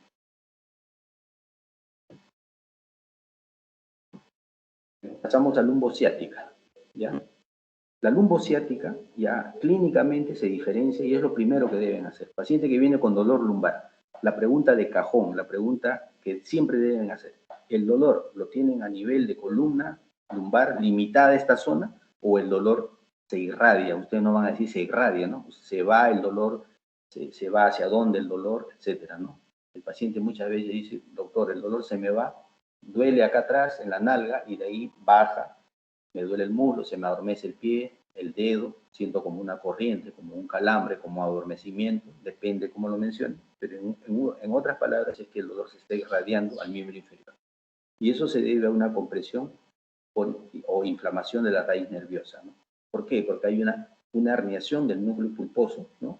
Generalmente está localizado entre L5 y S1, que es la localización más frecuente. Segunda en frecuencia es L4, L5, ¿no? Y por supuesto que de acuerdo al nivel de la compresión va a seguir el dermatoma, ¿no? Esta imagen clásica, ¿no? De los niveles de dolor según el nivel de compresión, ¿no? Generalmente es unilateral, pero sí puede ser bilateral. El dolor es un dolor lancinante, ¿no? Se refiere, repito, como corriente eléctrica, adormecimiento, calambre. El paciente lo refiere de varias maneras, ¿no? A veces se refiere a un dolor como que me han tirado un golpe, dicen, ¿no? O sea, por eso es algo subjetivo, cómo lo expresa el paciente. Y usualmente está irradiado hacia la cara posterior, ¿no? ¿Ok? Entonces, esa es la lumbociática. Diferenciarlo de una lumbalgia, que es una lumbalgia inespecífica, recuerda. Si tiene radiación ya es una lumbalgia específica, ¿no? En este cuadro, signos y síntomas de presentación de las radiculopatías lumbosacras más habituales, de acuerdo al nivel de la compresión, ¿no? La raíz lesionada o comprimida. Es algo ya para que lo pueden ver en neurología, ¿no? Entonces, sumado a esa clínica que ya hemos descrito, examinamos al paciente, ¿no? En primer lugar, es siempre recomendable examinar al paciente con el torso desnudo, ¿no? Sin ropa por atrás. Ver la alineación de la columna es importante, ¿no? Comenzar a palpar las apófisis espinosas de arriba hacia abajo, ¿no? Usualmente, y eso es muy importante, cuando hay una lumbociática de un lado, palpen la zona sacroiliaca. Zona sacroiliaca. Compriman la zona sacroiliaca y el paciente, cuando lleguen a la zona de dolor, le van a preguntar al paciente si cuando comprimen, duele, por supuesto. El paciente va a decir, sí duele, doctor. Ya, y el dolor se queda ahí. Y muchas veces el dolor va a decir, doctor, cuando usted aprieta, se reproduce el dolor, se irradia, pasa la corriente hacia el pie o hacia la cara posterior del muslo, etcétera, hacia donde se está refiriendo. Entonces, eso es muy importante. Prácticamente si ustedes comprimen la zona sacroiliaca, encuentran el dolor, eso prácticamente ya les dijo que es un problema de la raíz, ¿no? Está emergiendo a ese nivel. Y otra manera es el signo de la SEC, ¿no? Echan al paciente de cúbito dorsal, es una prueba clásica, ya conocida por todos, ¿no? Y de manera pasiva, ¿no? Ustedes levantan la pierna del examinador, del miembro inferior, en extensión, ¿no? Y lo levantan lentamente hasta 60 grados se describe, ¿no? 60 grados. Más allá ya no es confiable. Entonces, si a esa extensión del miembro inferior el paciente refiere dolor, porque lo que están haciendo es distender, elongar el nervio ciático, entonces el paciente va a referir dolor, ¿no? O la replicación de esas molestias con la irradiación. Muchas veces el paciente no tiene algo muy evidente, entonces siempre hagan el examen comparativo y para eso existe la otra prueba, la prueba de Bragar. Como verán en este cuadrito de arriba, lo que hacen es forzar la flexión dorsal del pie y lo que están haciendo no es otra cosa que elongar más el nervio ciático y ante esa maniobra muchas veces el paciente recién refiere el dolor, ¿no? Claro, hay pacientes que tienen tanto dolor, está tan inflamado su nervio ciático que cuando levantan nomás sienten gran dolor, ¿no? Ustedes van a ver. Pero esta prueba de Bragar es muy útil cuando a veces el paciente está aliviado, está tomando analgésicos, no está en un periodo de exacerbación, ¿ok? Entonces, lo que pueden encontrar además es un déficit neurológico cuando el problema es muchas veces crónico. Va a haber disminución de reflejos, de la fuerza muscular, pueden ver hipotrofia muscular muchas veces en estos pacientes y trastornos sensitivos, ¿no? ¿Qué van a ver en una radiografía? Muchas veces en la radiografía se puede ver simplemente un pinzamiento, ¿no? O una pequeña listesis a nivel de ese espacio, ¿no? Entre los cuerpos vertebrales. Usualmente es L5, S1. Eso es lo que pueden ver. Pero en una resonancia magnética ya, que es un examen específico, pueden ver la misma hernia en sí, ¿no? Acá abajito pueden ver la C y Bragar, ¿no? En este cuadrito, espero que se entienda. Esta prueba de Bragar es sumamente importante. Ya, háganla cuando no es muy evidente la prueba de la C. En esta imagen superior ustedes pueden ver una resonancia de una columna que yo diría que es normal. ¿Se puede ver la imagen de arriba, chicos? Sí, doctor. Ustedes pueden ver como una especie de corte, como si fuera una radiografía lateral, ¿no? Miren ustedes, ven los cuerpos vertebrales, ¿no? Por atrás, acá ven la lordosis lumbar, ¿no es cierto? La zona lumbar, la zona sacra, L5, L4, hacia arriba, las 5 lumbares, y atrás de ellos ven el espacio, ¿no? El espacio, ¿no? El espacio que determine dónde está el cono medular, ¿no? Entonces ven que entre cuerpo y cuerpo hay una estructura que es el disco vertebral, que en este caso no protruye hacia atrás. Ustedes lo que tienen que buscar es una protrusión hacia atrás, ¿no? Y en este dibujito de abajo, a la derecha, pueden ver L5, acá está graficado L5, por debajo S1, la primera sacra, y entre ellos el disco que está protruyendo hacia atrás. Eso se ve en la resonancia magnética. Y si ven algo así como un corte transversal, lo que van a ver es, normalmente sería este canal medular, lo verían como un corazoncito. Y en este caso, ven el corazón incompleto. ¿Por qué? Porque ven el fragmento de disco, ¿no? La hernia del núcleo pulposo que está invadiendo el canal, como ustedes verán acá en D. ¿Se nota, chicos? ¿Lo entienden? Sí, doctor. Sí, doctor. Entonces, eso es una hernia vista con una resonancia magnética, ¿no? Ahora, con respecto a la hernia, muchas veces es importante la clínica, pues, por supuesto. Si tienen una lumbalgia, no pidan una inespecífica o una lumbalgia que no se irradia, no pidan una resonancia. Una resonancia a un paciente le cuesta como 500 soles y mucha gente no tiene cómo costearlo, ¿no?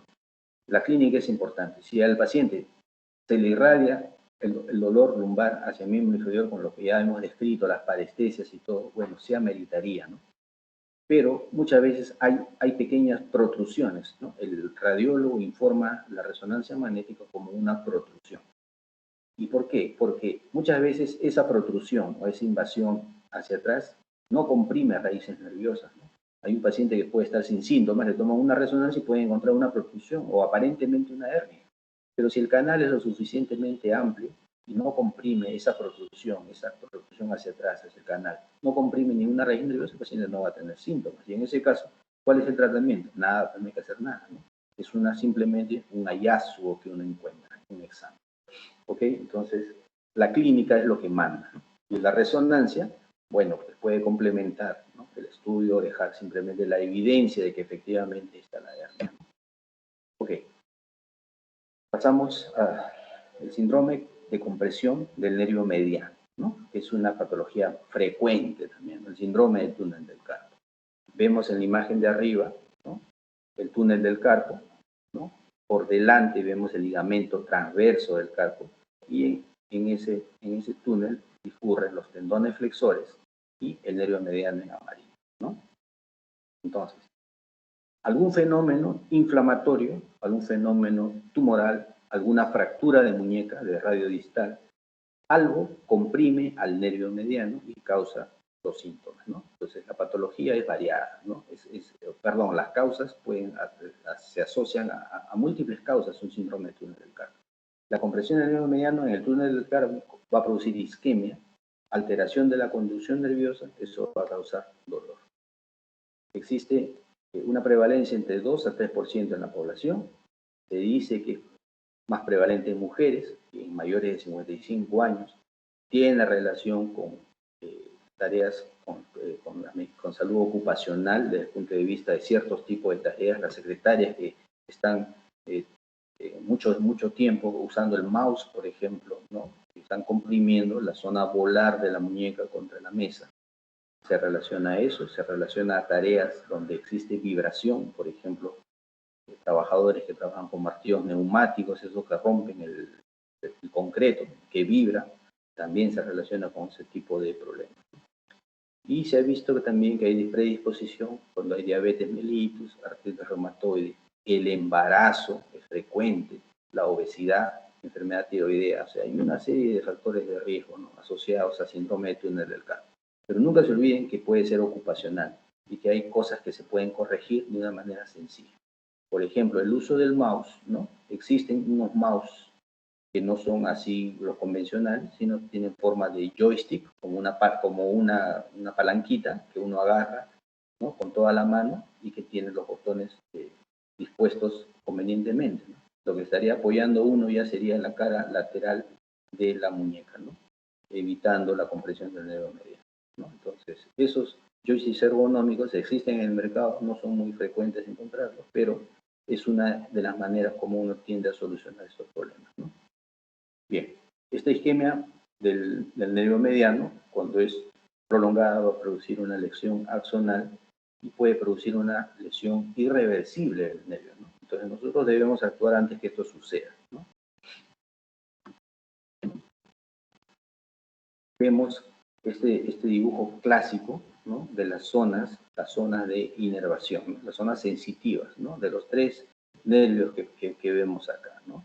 Acá en verde podemos ver la zona de inervación del nervio mediano. El dolor que el paciente refiere, usualmente lo refiere pues al dedo, al primero, segundo y tercer dedo, y la mitad cubital del cuarto también puede estar, ¿no? Pero usualmente lo más frecuente es que refiera dolor al tercer dedo o al dedo del medio, ¿ya? Ese es el sitio más frecuente de irradiación. Y se llama mediano precisamente porque inerva al dedo del medio, ¿ya? Y ustedes ven acá en otros colores la irradiación neuroradial y el nervio cubital, cosa que es algo clásico, ¿ya? Entonces, el paciente refiere parestesias, adormecimiento, ¿no? Sobre todo, como todo dolor, molesta más en la noche. Cuando hay debilidad en los músculos comprometidos, puede haber debilidad en el agarre. La paciente dice, doctor, no puedo agarrar la olla, no puedo agarrar la jarra, se me cae de la mano. Esa debilidad de la abducción del pulgar, o sea, llevar el pulgar hacia afuera, es una manera de evaluar, ¿no?, cuánta resistencia hacen ese tipo de examen y van a ver una debilidad, porque va a afectar al músculo abductor breve, ¿no?, ese abductor del dedo, ¿ya? Entonces, que es inervado precisamente por el nervio mediano, ¿no? Y zonas de hipoestesia también podrían encontrar, ¿no?, al examen de la sensibilidad. Siempre hagan lo comparativo, nunca se olviden de eso.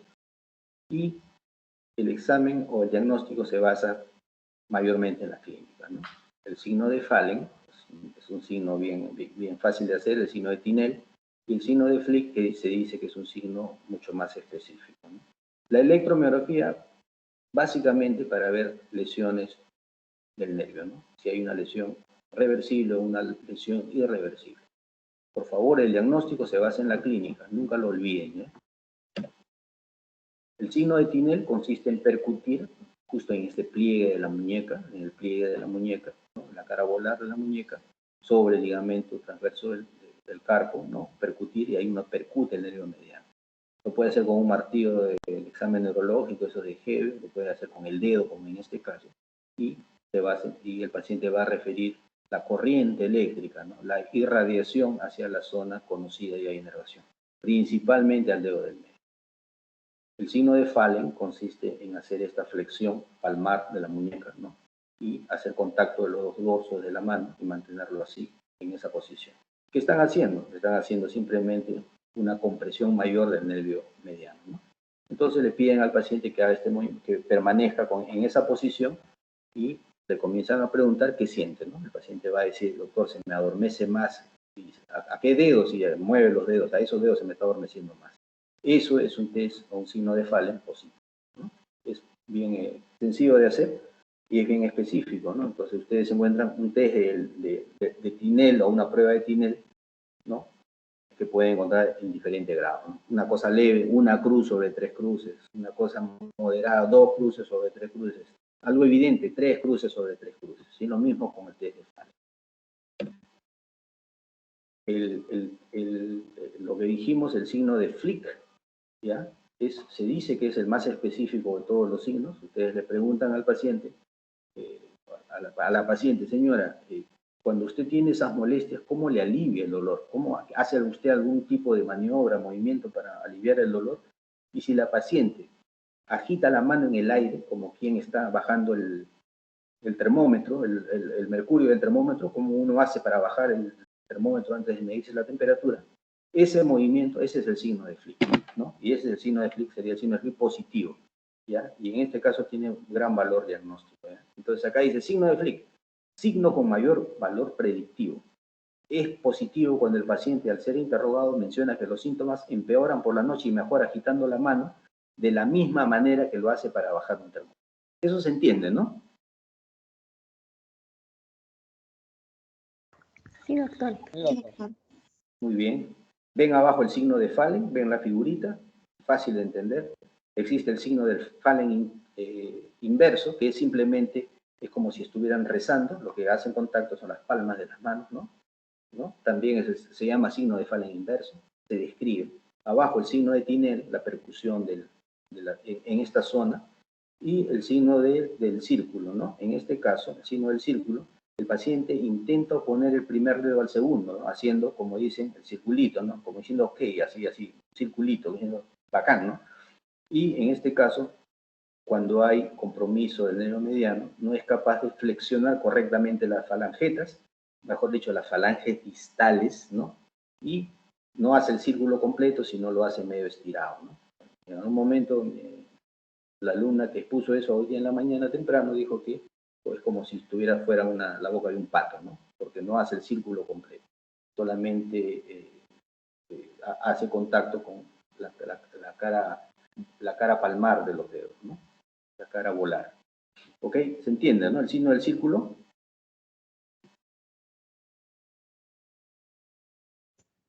Sí, doctor. Bien. ¿Qué se hace? Se da tratamiento, inicialmente siempre el tratamiento generalmente es conservador, si es un problema agudo, ¿no? Si nosotros encontramos, por ejemplo, que hay hipotrofia muscular, sobre todo hipotrofia de la zona tenar, ¿no? ¿Saben cuál es la zona tenar, no? La cara palmar, el gordito, el chanchito que tiene acá debajo del dedo pulgar en la palma de la mano, esa es la zona, la inminencia tenar. Si hay hipotrofia tenar, ¿no? Hay disminución de la fuerza, probablemente ese nervio está teniendo un problema crónico e irreversible.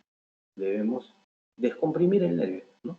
¿Y qué se hace? Solamente se corta el ligamento transverso del carpo, ¿no? Con anestesia local muchas veces, se anestesia la zona, se inyecta silocaína, ¿no? Se hace, obviamente bajo las medidas adecuadas de asepsia, antisepsia, uno incide y corta el ligamento transverso, ¿no? Del carpo. Muchas veces, no de esta manera, porque debajo de eso está el nervio mediano, ¿no? Uno suele meter una sonda canalada por debajo y cortar encima de la sonda canalada. Y en eso es la cirugía, nada más, cortar el ligamento transverso del carpo. El resultado suele ser muy bueno en la mayoría de los casos, ¿no? Porque el nervio mediano simplemente sale, ustedes van a ver cómo emerge, ¿no? Como está comprimido, pues sale como aliviado, sale. ¿Ok?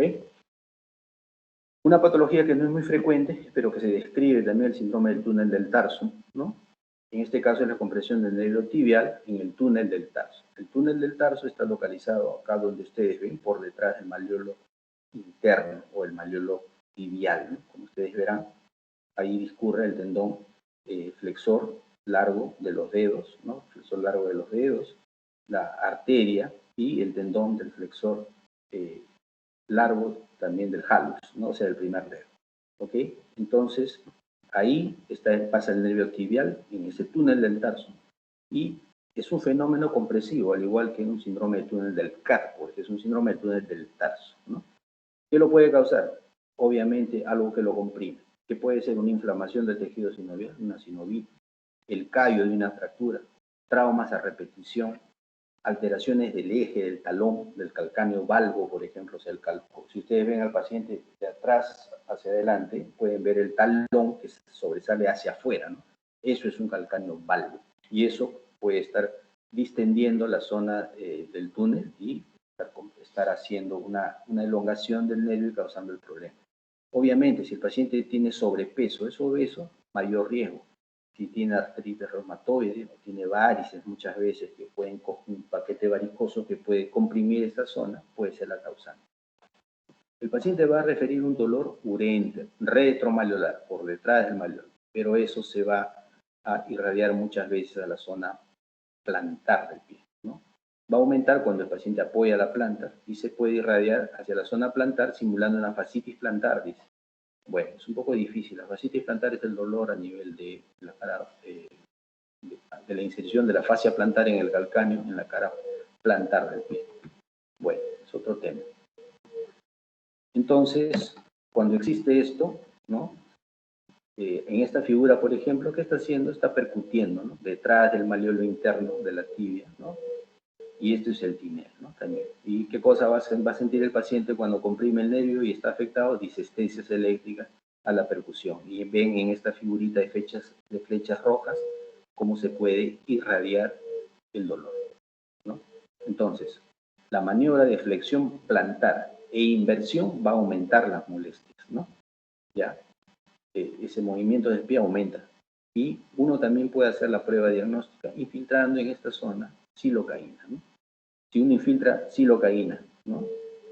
Entonces va a disminuir o va a desaparecer los síntomas, prácticamente es indicativo de que efectivamente la compresión o el problema es a ese nivel, ¿no? También se puede, en caso de dudas, hacer una electromiografía, ¿no? Cosa que nos puede ayudar también en el diagnóstico. En este caso, ustedes pueden ver unas imágenes de resonancia, ¿no? Ven la flechita que está señalando en la imagen de la izquierda una imagen ovoidea, ¿no? Una imagen ovoidea blanquecina. Blanco es líquido, recuerdan lo que les he dicho. Y en B pueden ver como una radiografía posterior, ¿no? Ven esta misma imagen, que no es otra cosa que un quiste, ¿no? Y ese quiste se llama ganglión o quiste sinovial, que es un pseudotumor, ¿no?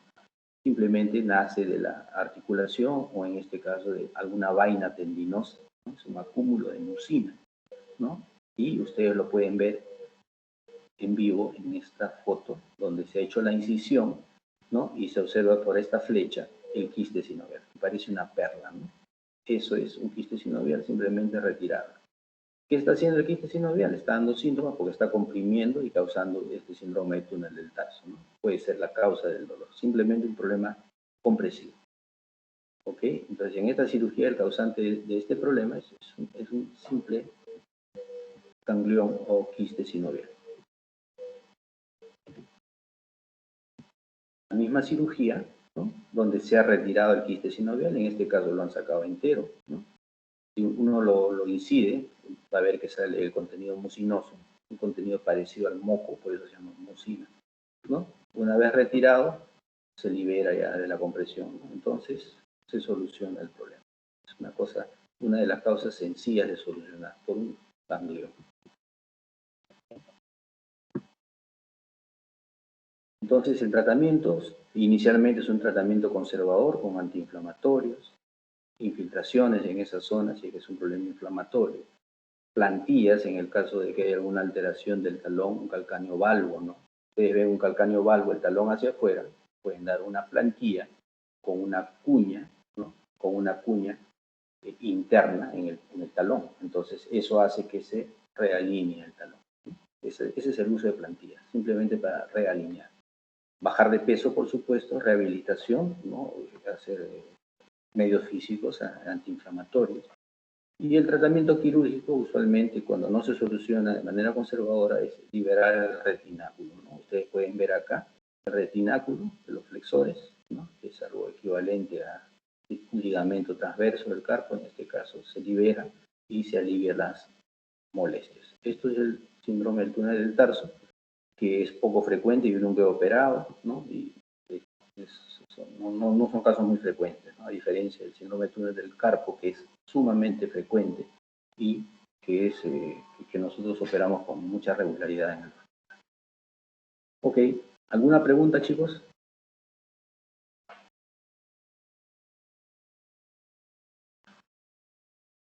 ¿Todo está claro? ¿Alguna curiosidad, duda? Doctor, en el caso de que se presente dolor, ya sea en el hombro o rodilla, para hacer un diagnóstico diferencial entre bursitis o tendinitis, ya que son estructuras extraarticulares que pueden causar dolor, ¿cómo me ayudaría? ¿Qué diagnóstico por imagen o...? Claro, o sea, a ver, en primer lugar, digamos el hombro, ok. Tú dices, puede ser una bursitis, ¿no? De la bursa subacromial, ¿no? O subdeltoidea. O puede ser una tendinitis del manguito rotador del supraespinoso, ¿no? Ok.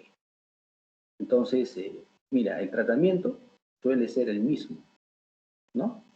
¿Qué vas a hacer?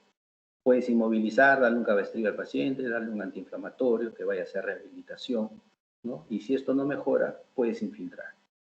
En ambos casos, ese tratamiento va a ser como te digo, efectivo, ¿no? Efectivo en cualquiera de los dos casos.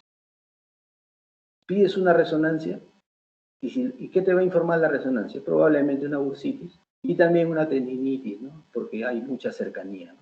Entonces, yo me inclino a pedir un examen así complejo como es una resonancia, que es un examen sofisticado. En el hospital no tenemos resonador, por ejemplo.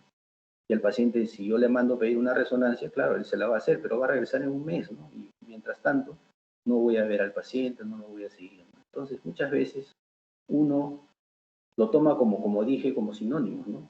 Es una bursitis o una tendinitis. Para fines prácticos, para mí es lo mismo, ¿no?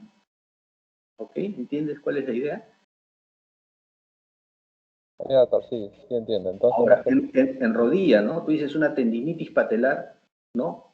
O una bursitis patelar. Entonces, como están íntimamente, ¿no? Ligados, están muy cerca, eh, igual, ¿no? El mismo tratamiento, diría yo, ¿no es cierto? El mismo tratamiento. Claro, desde el punto de vista académico, de repente me gustaría hacer la disquisición, ¿no? Claro, y la resonancia, como digo, ¿qué te va a informar? Eso que te digo, probablemente las dos cosas, ¿no? Bursitis y tendinitis, entonces no, como que no llegamos mucho a unas, algo que sea de mucha importancia para la decisión del tratamiento, ¿no? Ahora, en hombro, tú puedes hacer la diferencia. Si tú quieres saber si hay un desgarro completo del manguito rotador o del supraespinoso, por ejemplo, en un paciente joven, donde uno sabe de que tiene que dar tratamiento quirúrgico si es que el desgarro es total, entonces en ese caso sí es importante. Te pides una resonancia, ¿no? Has hecho, por supuesto, tus pruebas, todo, ves que hay debilidad, la abducción, como ya hemos indicado, ¿no? Esa prueba de Job. Bueno, entonces lo confirmas con una resonancia magnética, entonces eso sí es trascendente, ¿no? ¿Qué cosa vas a hacer? Necesitas operar, entonces hay que programarlo, hacer una artroscopía y todo el proceso, ¿no? En ese caso es sumamente importante pedir esa resonancia, ¿no? ¿Ok? sí, doctor, ahora más claro. Gracias, Claro. doctor. A ver, mucho también llegan al hospital con los síntomas de un síndrome de túnel del carpo, una paciente que tiene pues hipotrofia tenar, por decir así, ¿no? Tiene debilidad ya muscular, ¿no? Esa prueba, por ejemplo, del círculo no la puede hacer. Y tú dices, pues esto probablemente es una compresión crónica del nervio mediano, ¿no?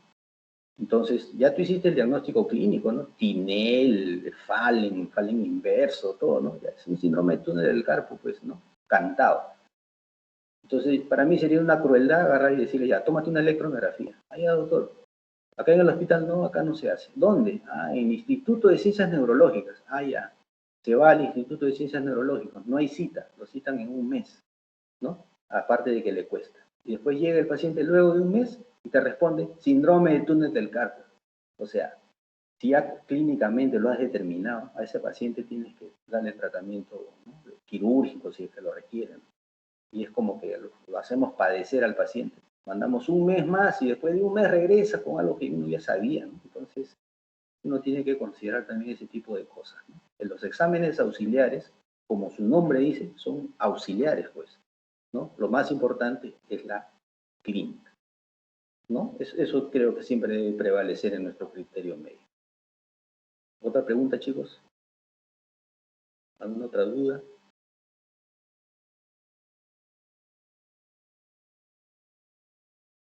¿Todo claro? Bien, chicos. Si no hay dudas, si no hay preguntas, gracias por la atención. Que tengan buena tarde, almuercen, buen provecho. Gracias. Muchas gracias, doctor. Buenas tardes. A ustedes, muchachos. Muchas gracias. Muchas gracias, doctor. Gracias, doctor. Ok, gracias.